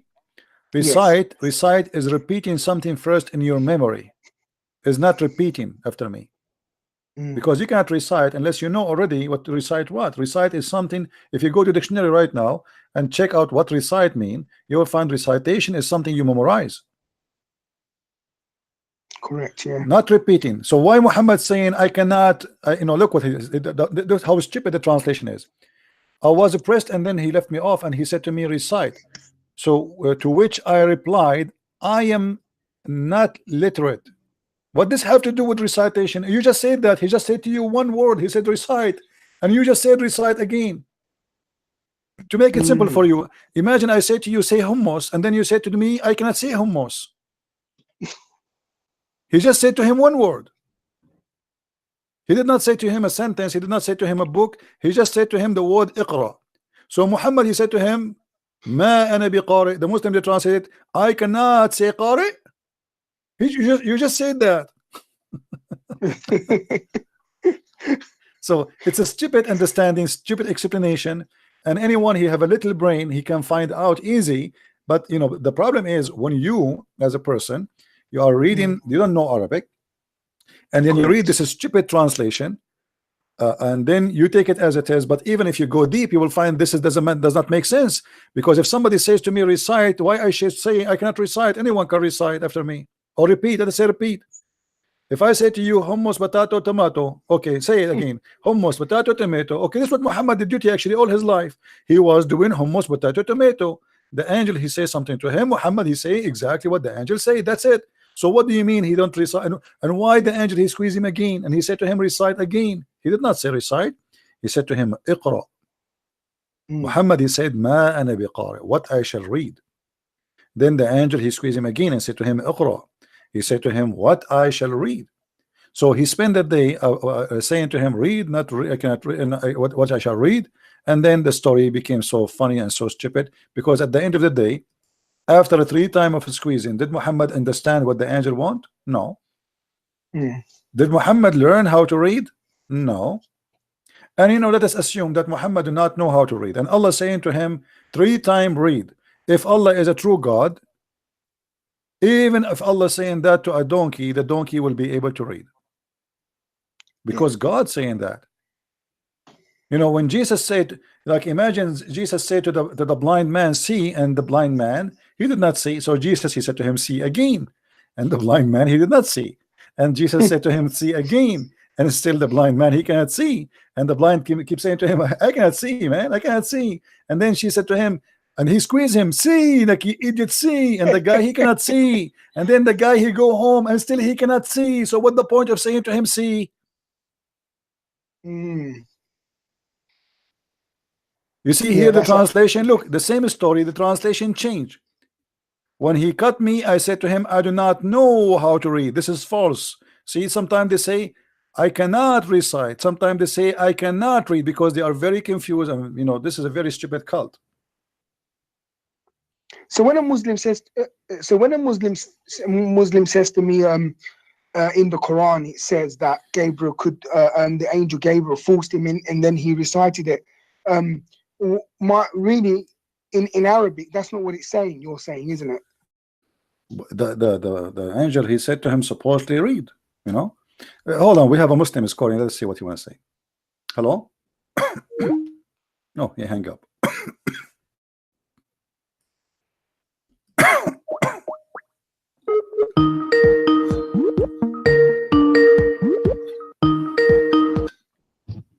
Oh. Yes, Isa, you call me. What do you want to say?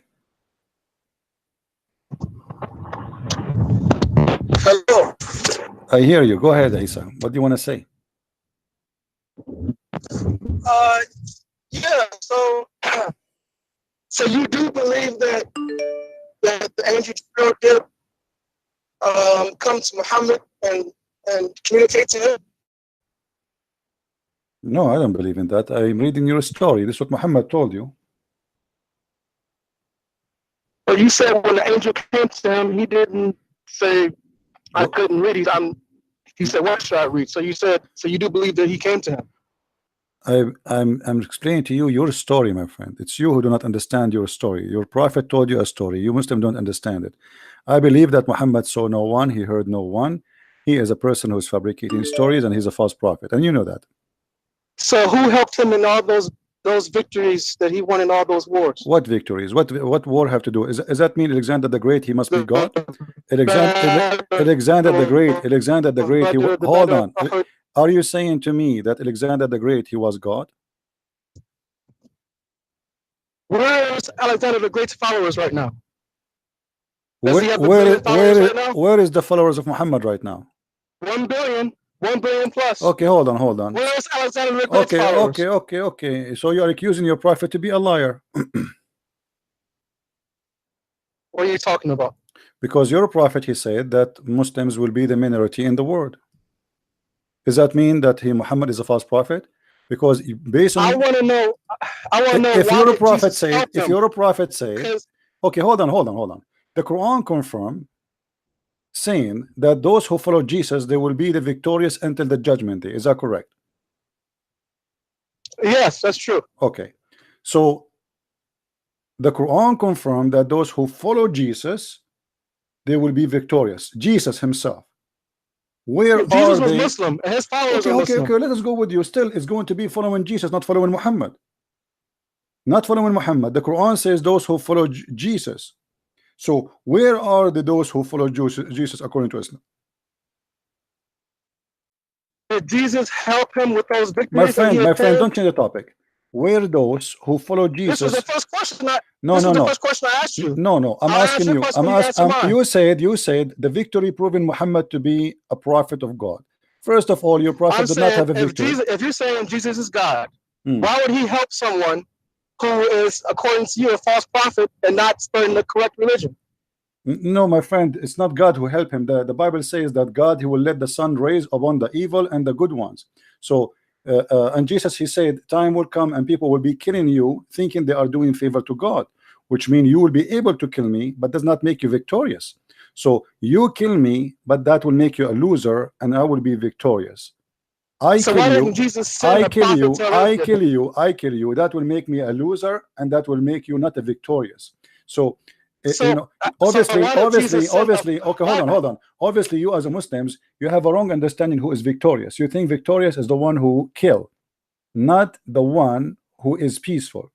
Christianity have different. No, my question is, why would God give victory to a false prophet? And okay, hold on. I will go by you. Okay. I didn't finish. Okay. And he preserved his book, and he preserved his grave, and he preserved his religion. Let's see. Why would he do all this to a false prophet? Okay, we will see if this is true or not.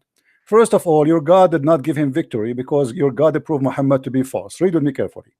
This is your prophet, and this is Sahih Bukhari. Your prophet saying that he ate poison and he was killed by the poison. Do you agree? No, I don't agree with that. Okay, that means your prophet is lying. Thank you very much. So Muhammad, he said, okay, but this is Sahih Bukhari. The Bukhari is saying that Muhammad, he died by poison and he was suffering badly. And here look what he said. The prophet in his element of death, which he's died, used to say, "O Aisha, I still feel the pain caused by the food I ate at Khaybar. And at this time, I feel as my aorta is being cut from that poison." That's wonderful. Now, who is the one saying that? This is Muhammad, and this is Sahih Bukhari. You cannot deny it. You can deny it, no problem, because you are ashamed of it. But look what happened here. You said that Allah, he preserved the book of Muhammad, correct? Let us see what is preserved about this story. Allah in the Quran said, if Muhammad is inventing Quran, I'm going to cut his artery. And this is exactly how Muhammad died. If we go in the Quran in chapter 69, verse number 64, it says the following. You can read it from the verses before it. If the messenger, if Muhammad were to invent any saying in our name, Who is the one who's talking? Supposedly Allah. So Allah is making a threat that if Muhammad is to invent anything in my name, verse number 44, what Allah will do? We should certainly seize him by his right hand. Verse number 46, and we should certainly cut off his artery of his heart. And this is exactly how your prophet died. Now here we go. Your God Allah, he preserved the Quran to prove to us, and he preserved the hadith to prove to us that Muhammad is a false prophet who was inventing in his name. What do you say? So you do believe that the Quran was revealed by Allah to Muhammad, because that what you're reading is the Quran, which is revealed from Allah to Muhammad. So you're saying you believe that? Let me answer you. I believe that Muhammad, he fabricated a lie, but he never thought his lie is going to get him busted. So he fabricated a lie saying that So if how I can am you use that as a lying, proof okay, then? hold on, this is the proof. If the one who said that is Allah according to you, not according to me. According to me, So it's not from Muhammad, Allah. hold on, Muhammad, he fabricated a lie. He thought he will never die this way. And he said, well, if I am inventing in the name of Allah, Allah is going to cut my artery. And then time come, and what happened exactly, what he said exactly happened to him, which means Muhammad, he got himself busted. And I believe maybe that my Lord, he made it happen this way to get Muhammad busted. So Muhammad, he fabricated a lie saying, if I am lying, Allah will cut my aorta. And Allah told me that. Here we go, let me show you. Here we go. Allah in the Quran in chapter 69 said, if I am inventing anything, he will cut my artery. And then Muhammad, he died, and he is the one who described exactly how he's dying. He said, it is cutting my artery. So what's a worse death? To die the death that Muhammad died, which you claim, I didn't know they did autopsies back then, but you claim that the artery was cut. He said, I still feel the effects as if. As if. There's a big difference. As if. It's like. Like it's cutting my artery. But anyway, whatever the point is, what's worse, to die the death of Muhammad, or peace be upon him, or to die crucified? You see, nailed up to a cross? you are running away from the topic to change about which is worse. I'm gonna ask you a question. You see, no, the death of Muhammad is the death of Muhammad is worse because he died 4 years dying from poison, 4 years suffering. Everything he swallow, he throw, he vomit. So this is a very slow, painful death. And read with me carefully. Read with me carefully. It says that Muhammad in his death element, he said, and he used to say, not only once, he used to say, "O Aisha, I still feel the pain caused by the food I ate at Khaybar." And Muhammad, he died about 4 years after Khaybar. At this time, I feel as if my aorta is being cut off. And remember, Muhammad, when a guy he came to him and he said to him, my brother, he have a problem in his stomach. He said to him, go and tell him to drink honey. The guy, he came second time, still he is sick. Third time, fourth time. So Muhammad, he screamed at him. He said, your prophet's stomach is lying, and Allah told the truth. So when Muhammad, he described even the sickness of someone he did not even meet, he claimed that Allah told him that. How about he himself speaking about his sickness and why he died? So you think that Muhammad was telling the truth about what was hurting the guy who he did not even see, and he claimed that Allah is the one who told him what is his problem, but Allah did not tell him the problem of himself? Okay, first of all, Muhammad died after the verse came, where Allah said that today I have completed your religion for you and perfected it, and have chosen Islam as a religion for you. So his mission was complete. He had totally conquered all of Arabia and brought everyone to worship one God. And his book was complete. So you're saying this is a worse death than to be nailed to a cross, humiliated between two thieves, which are blood coming out of your arms. Look at this guy. You're saying that the God. Look at this guy. Look at this guy. Let me finish. You see, we are not talking about the worst death or who is better death. Your prophet, he died like a rat, literally by poison, not by being killed. Secondly, hold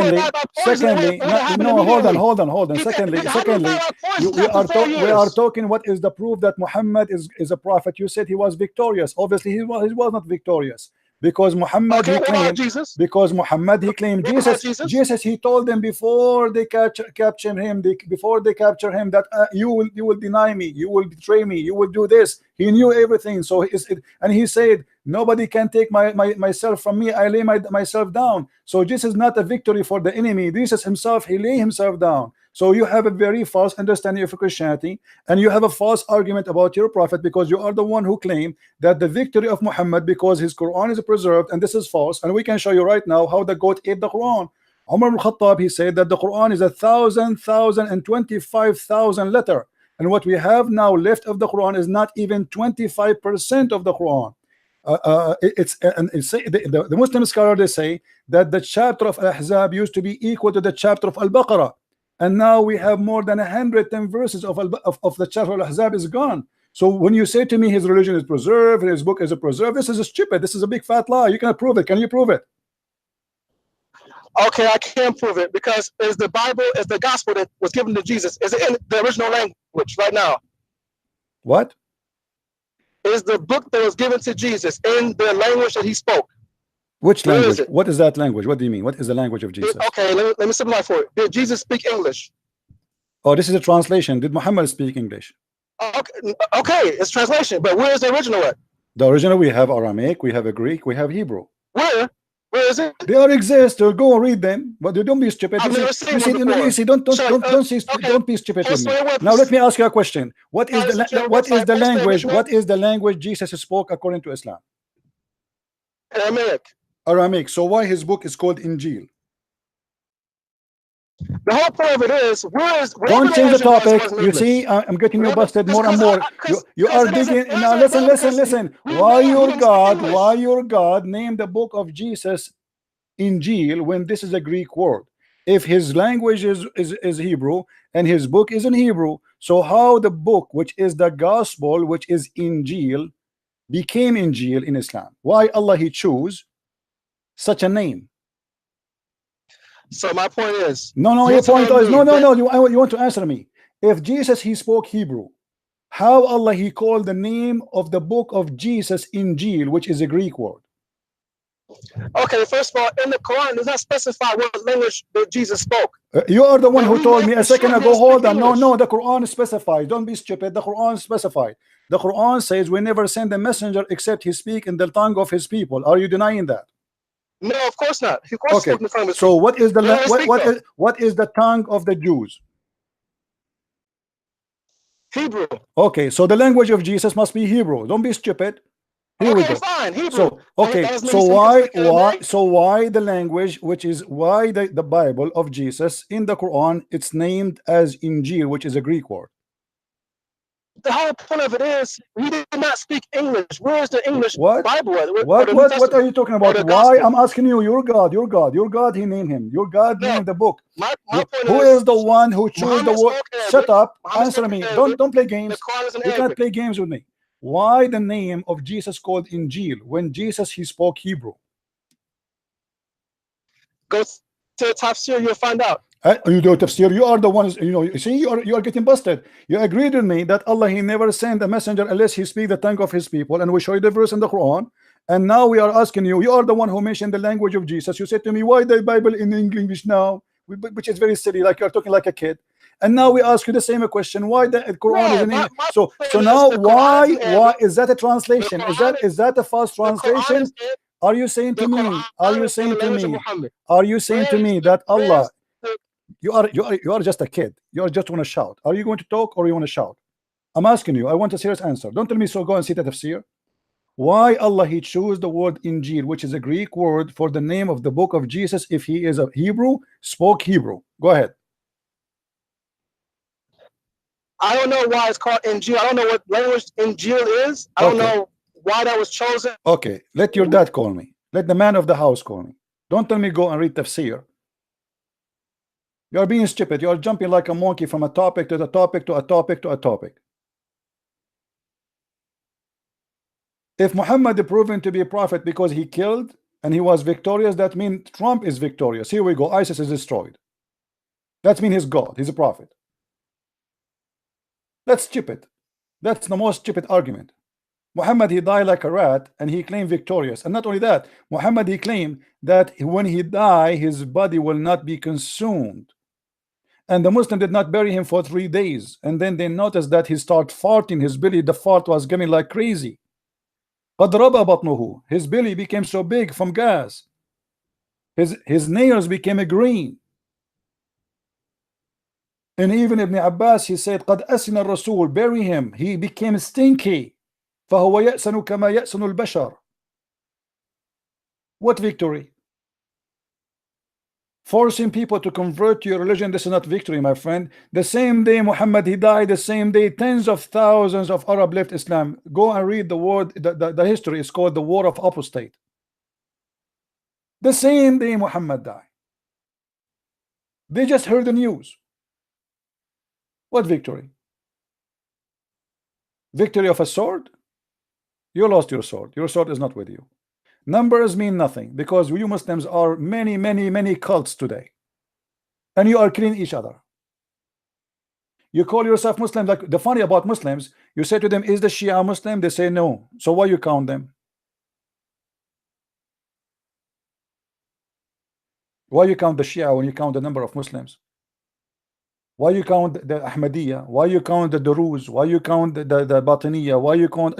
They count every funny, stupid cult. Even they count the cult of what is called the Louis Farrakhan. They count, but you ask them about details. Suddenly, those are not Muslims, and those are not Muslims, and those are not Muslims, and those are not Muslims, and Muslims. So who's Muslim? Nobody. Even the Muslim, even ISIS, they accuse Al-Qaeda not to be Muslims. And Al-Qaeda accuse ISIS not to be Muslims. When we ask the Muslims about ISIS, they say they are not Muslims. So who's the Muslims? Nobody. Nobody. Your numbers is potato, my friend. Don't call me. Don't call me. Let your dad call me. I want the man of the house to call me, your mom. With my respect to your mom. A bunch of kids, they have no idea what they are talking about. The proof of Muhammad to be a prophet, that he was victorious, he was not victorious. What kind of victory this victory is? He died with a very bad name and bad reputation. That is a defeat. The Bible says, what is the victory you make if you win the whole world and you lose yourself? Look at us right now. After 1400 years, who can speak good about Muhammad? The child molester, killer, criminal, thief, rapist. He ordered Muslim women to give themselves to sleep with them. What victory is that?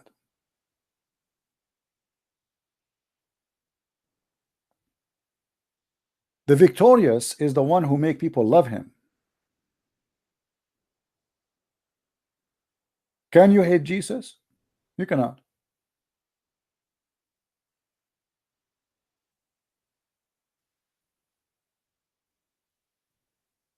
You cannot.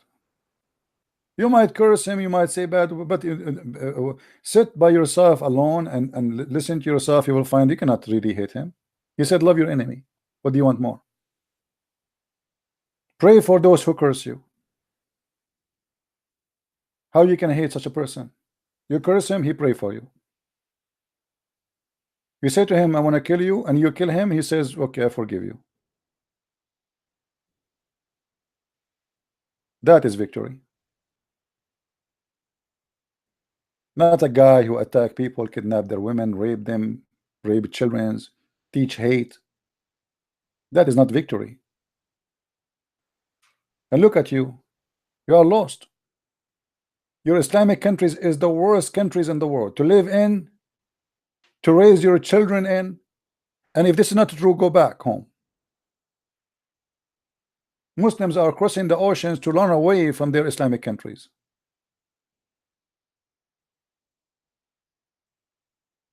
In Jordan, they forbid taxi drivers from having a stereo.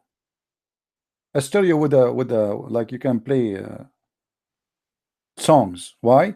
Because you go in the taxi driver right away he start playing like sex tape, you know, audio. When he have a female in the back, filthy. In Saudi Arabia, a woman, she cannot walk alone in the street, otherwise she will be kidnapped in 2 seconds. If a woman she go in the bus in Egypt, you will see what will happen to her. 1,000 dogs were around her, touching her all over. Go and see what Islam about my friend.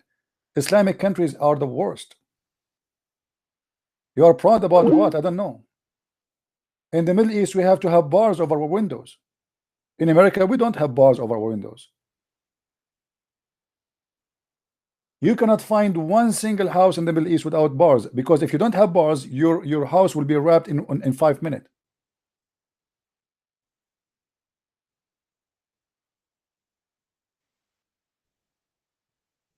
Buying and selling drugs in Saudi Arabia is one of the biggest business.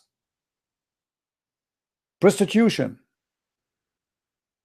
Even if you go to Europe, if you want to buy a passport, fake passport, if you want to buy a stolen phone, if you want to buy, you go to who? You know the answer.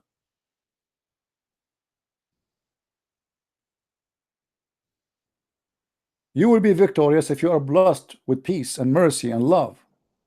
That will make you victorious, not by blood and bloodshed and suicide bombing and killing. Blessing is to love your neighbor and to love the same you love yourself, and even to love your enemy. That is a blessing, and that is victory. You spend your day teaching hate against people around you. The result of that, you die without peace. Your hate will kill you. If you are victorious, you should fight hate. If your religion teach you to fight hate, then you will be victorious. Not a God who says that Allah will spread hate and enmity between the Christians and the Jews. That is God is teaching hate. I don't hate the Muslims, and I will never hate them, for a very simple reason. I believe hate is wrong, and I believe that Jesus taught me what to do and what is right.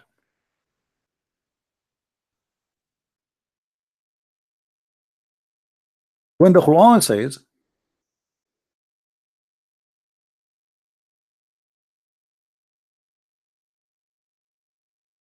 that Allah will spread hate and enmity between the Christians one to each other,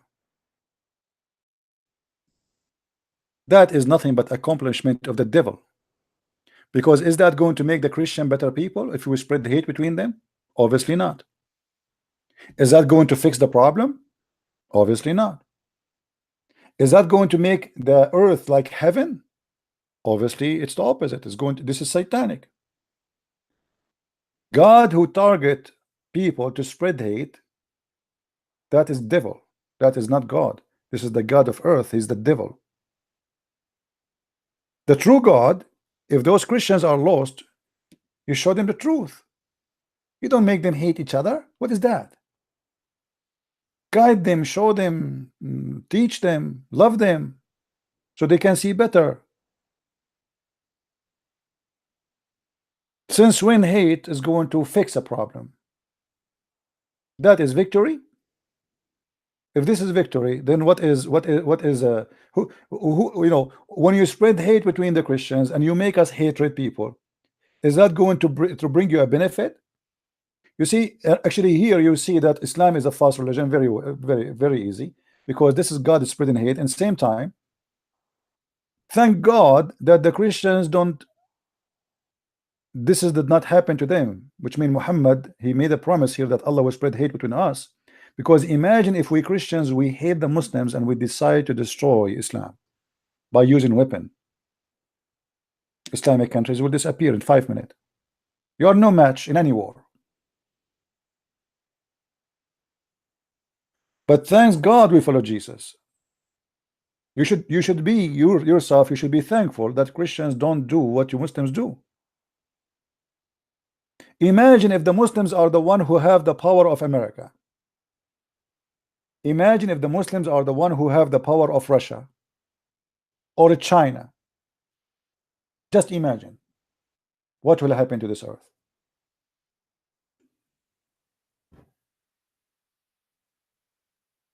Right? Thank God they are not. Otherwise the whole earth will be burned. Imagine if we give the Crown Prince of Saudi Arabia the power of Russia. He will send his butchers.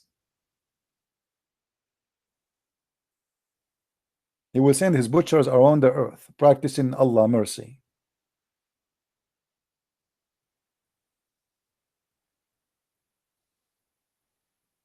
Actually, once a Saudi prince, he told me, he said, thank God. He was talking about his God. He said, thank God we don't have the power of America. I said, why? He said, man, are you crazy? If we have the power of America, we will burn the whole earth. And we will we will die too. And he's right.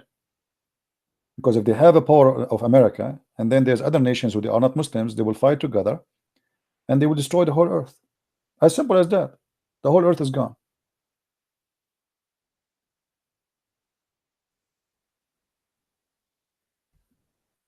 But you notice here, when the Muslim, he called me, how his logic work. The second you spank him, you get him in the corner, he jump, he changed the topic. Go back in the conversation and see how he jumped from a topic to topic to topic to topic like a monkey, in order to avoid what he claimed himself. You see, he is the one who called me, and he is the one who made the logic. And when the second we get him busted with his logic, he changed the topic right away. How come the Quran is preserved? How come we have a huge? We are 3 times more than you Muslims. If the number prove who is right, we are still a lot more than you. Since when the numbers are the proof of who is right, who's wrong?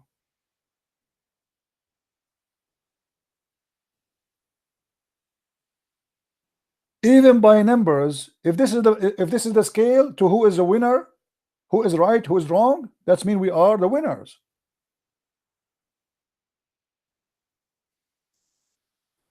In China, and I was in China, Christianity is going like glorious fire. The whole country is coming to Christ. You know, the Chinese government, they do not know what to do to stop Christianity. Every month they destroy a church. Every month, at least. Mega huge church. You cannot stop it. That's it. China is coming to Christ. I assure you, in less than 50 years from now, the president of China will be Christian, and he will take his first oath on the Bible. Communism is history. Actually, even already now in China, if you go and see what communism in China, you will laugh.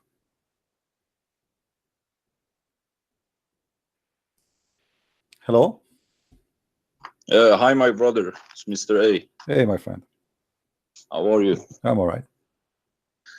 You know, earlier here, you talked with a guy. You mentioned that it was not Muhammad that spread Islam. It was Omar and Abi Bakr and all those. Right.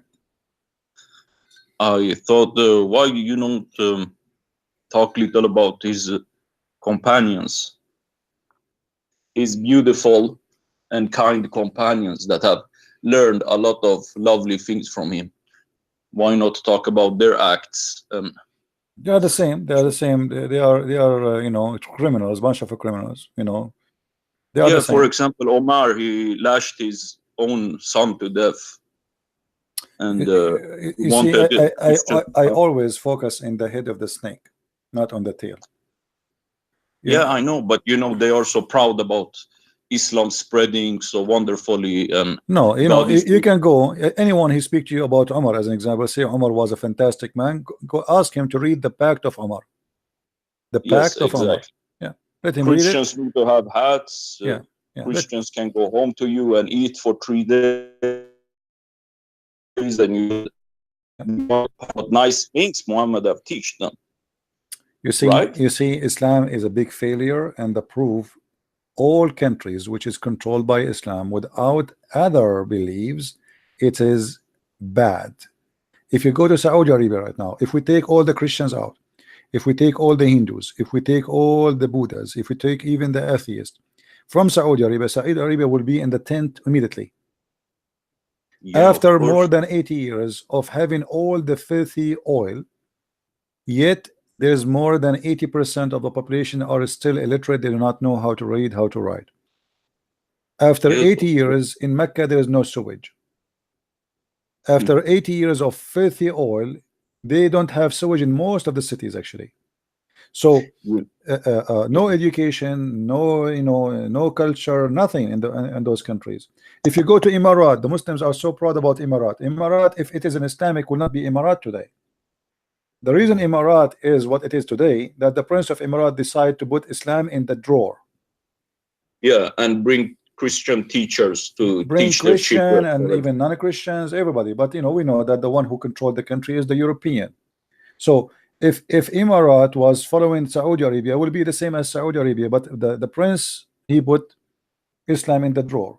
By name, he claimed to be a Muslim, but obviously he don't care for Islam. Islam just a name. Okay, you know, people. Okay, go to the mosque and pray. Okay, but let us bring the Christians and let us do, and you know, and not only that. I mean, they open bars, they open nightclub, they have disco, you name it. I mean, madness.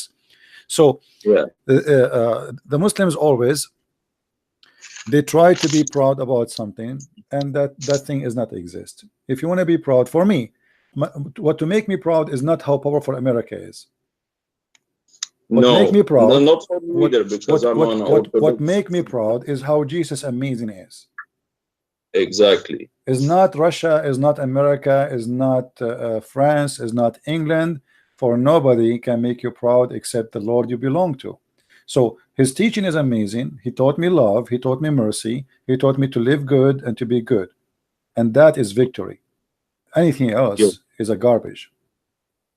Yeah, of course. It's very, you see this topic about Muhammad, no, in the beginnings Muhammad didn't spread Islam. Yeah, that's exactly correct, because no mention of Muhammad until 60 years after his death, and that was on a coin of Al-Zubayr, which was a king or something like that.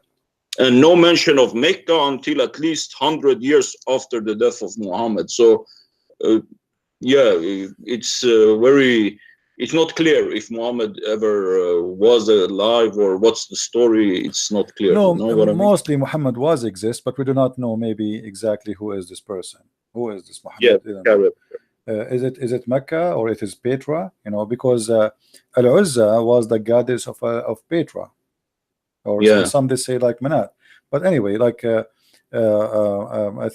think Manat. It was the goddess of Petra, and you know, most likely there's many historian, they have a theory that the real Mecca, it was Petra, but I believe that the real Mecca, it was Al-Maqqa, which is in Yemen, the temple of the moon god in Yemen. It's called, you see, in the Arabic, they have dialect. So in some places they say the letter Qa as Ka. So what is Qa in Yemen, it is Ka in Arabia. So Makkah in Yemen, Mecca in Arabia. Makes sense. You can search right now, go and search for the temple of Al-Maqqa. You will find that this is the temple of the moon god, which is very famous and still until now exists, the rest of it. Yeah, I guess it's from there the concept of Isis, the name Isis, which is the name for the moon god, lives in Islam, and the moon of the symbol of the moon and the star. And then you got the Yemen is the real Arabs, which I think the Quran is saying. The Yemen are not really real Arab. The Yemen later occupied by the Arab. The Yemen never was Arab, and you know, because the temple of Al-Maqqa, they did not even find one Arabic word in it. But what does the Quran mention? That the real Arabs are from Yemen or something? No, first of all, there's nothing called real Arab. No, Arab are not an ethnic. It's a lie. Arab are whoever live in the desert. Arab is an Aramaic word for those who live in the desert. It's not an ethnic. Yeah. This is like, you know, Aram. You know Aramaic, right? Aram is Aramaic are the people who live in hills, and Arab is the one who live in the desert. So it doesn't matter who live in the desert. They call them Arab. Okay. It's not an ethnic. It's not one a group. It's not, you know, it can be many colors. It can be whatever. Like, so if we brought the Aramaic to America, and they will call the people of Arizona Arab. Yeah. All right, my friend. But I was referring to what I thought, what I know it's saying in the Quran, like it's pointing to that. I don't know, Muhammad said this, or I think Muhammad said this, that the real Arabs are from Yemen. This is what he said, not what I'm saying. This is a claim, but there's no Arab in Yemen, really. This is a lie. There's No, no doubt, because there is no Arabic language in Yemen exist in the ancient Yemen. You know, this is something new. You know, actually, even the Quran is speaking about the people of who the Jews, they killed them. Supposedly they are Christians, and he burned them. The Jews, they open like a tunnel in the ground, and they made a fire, and they burned all the Christians in that tunnel. So yeah, this is in chapter 85, verse number 4. So even the Quran confirmed that this was not a country for the Arab, and have nothing to do with the Arab, and those people who lived there first was the Christians, then the Jews, they took over it, and they killed the Christians, and then and I believe this is the story here. It's a mixed up story with many things. You know, Muhammad is trying to collect stories from here and there and try to make it a story.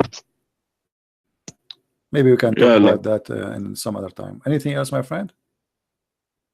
No, not really. I wanted to see here if I know your listeners and your audience, they know a lot about Islam now, and they have a strong knowledge in Islam.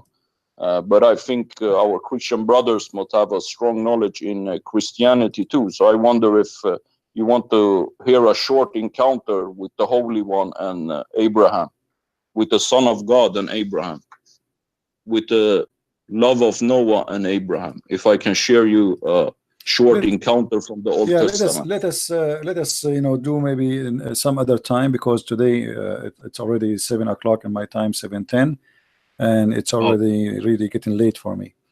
I understand. Yeah, so let us, maybe you can call me some other time and you can share with me whatever you want. Of course, of course. Thank God you, bless you, my brother. God bless. Take care. Take care. Bye. All right, my friends. Thank you, all of you, for being here. Look like Muslims are they could not find a smart Muslim to call us and to show us how Islam can be fit in any scale to be measured as a religion. You know, I don't see Islam as a religion. Islam, obviously, it's just a collection of cults. It's not even one cult.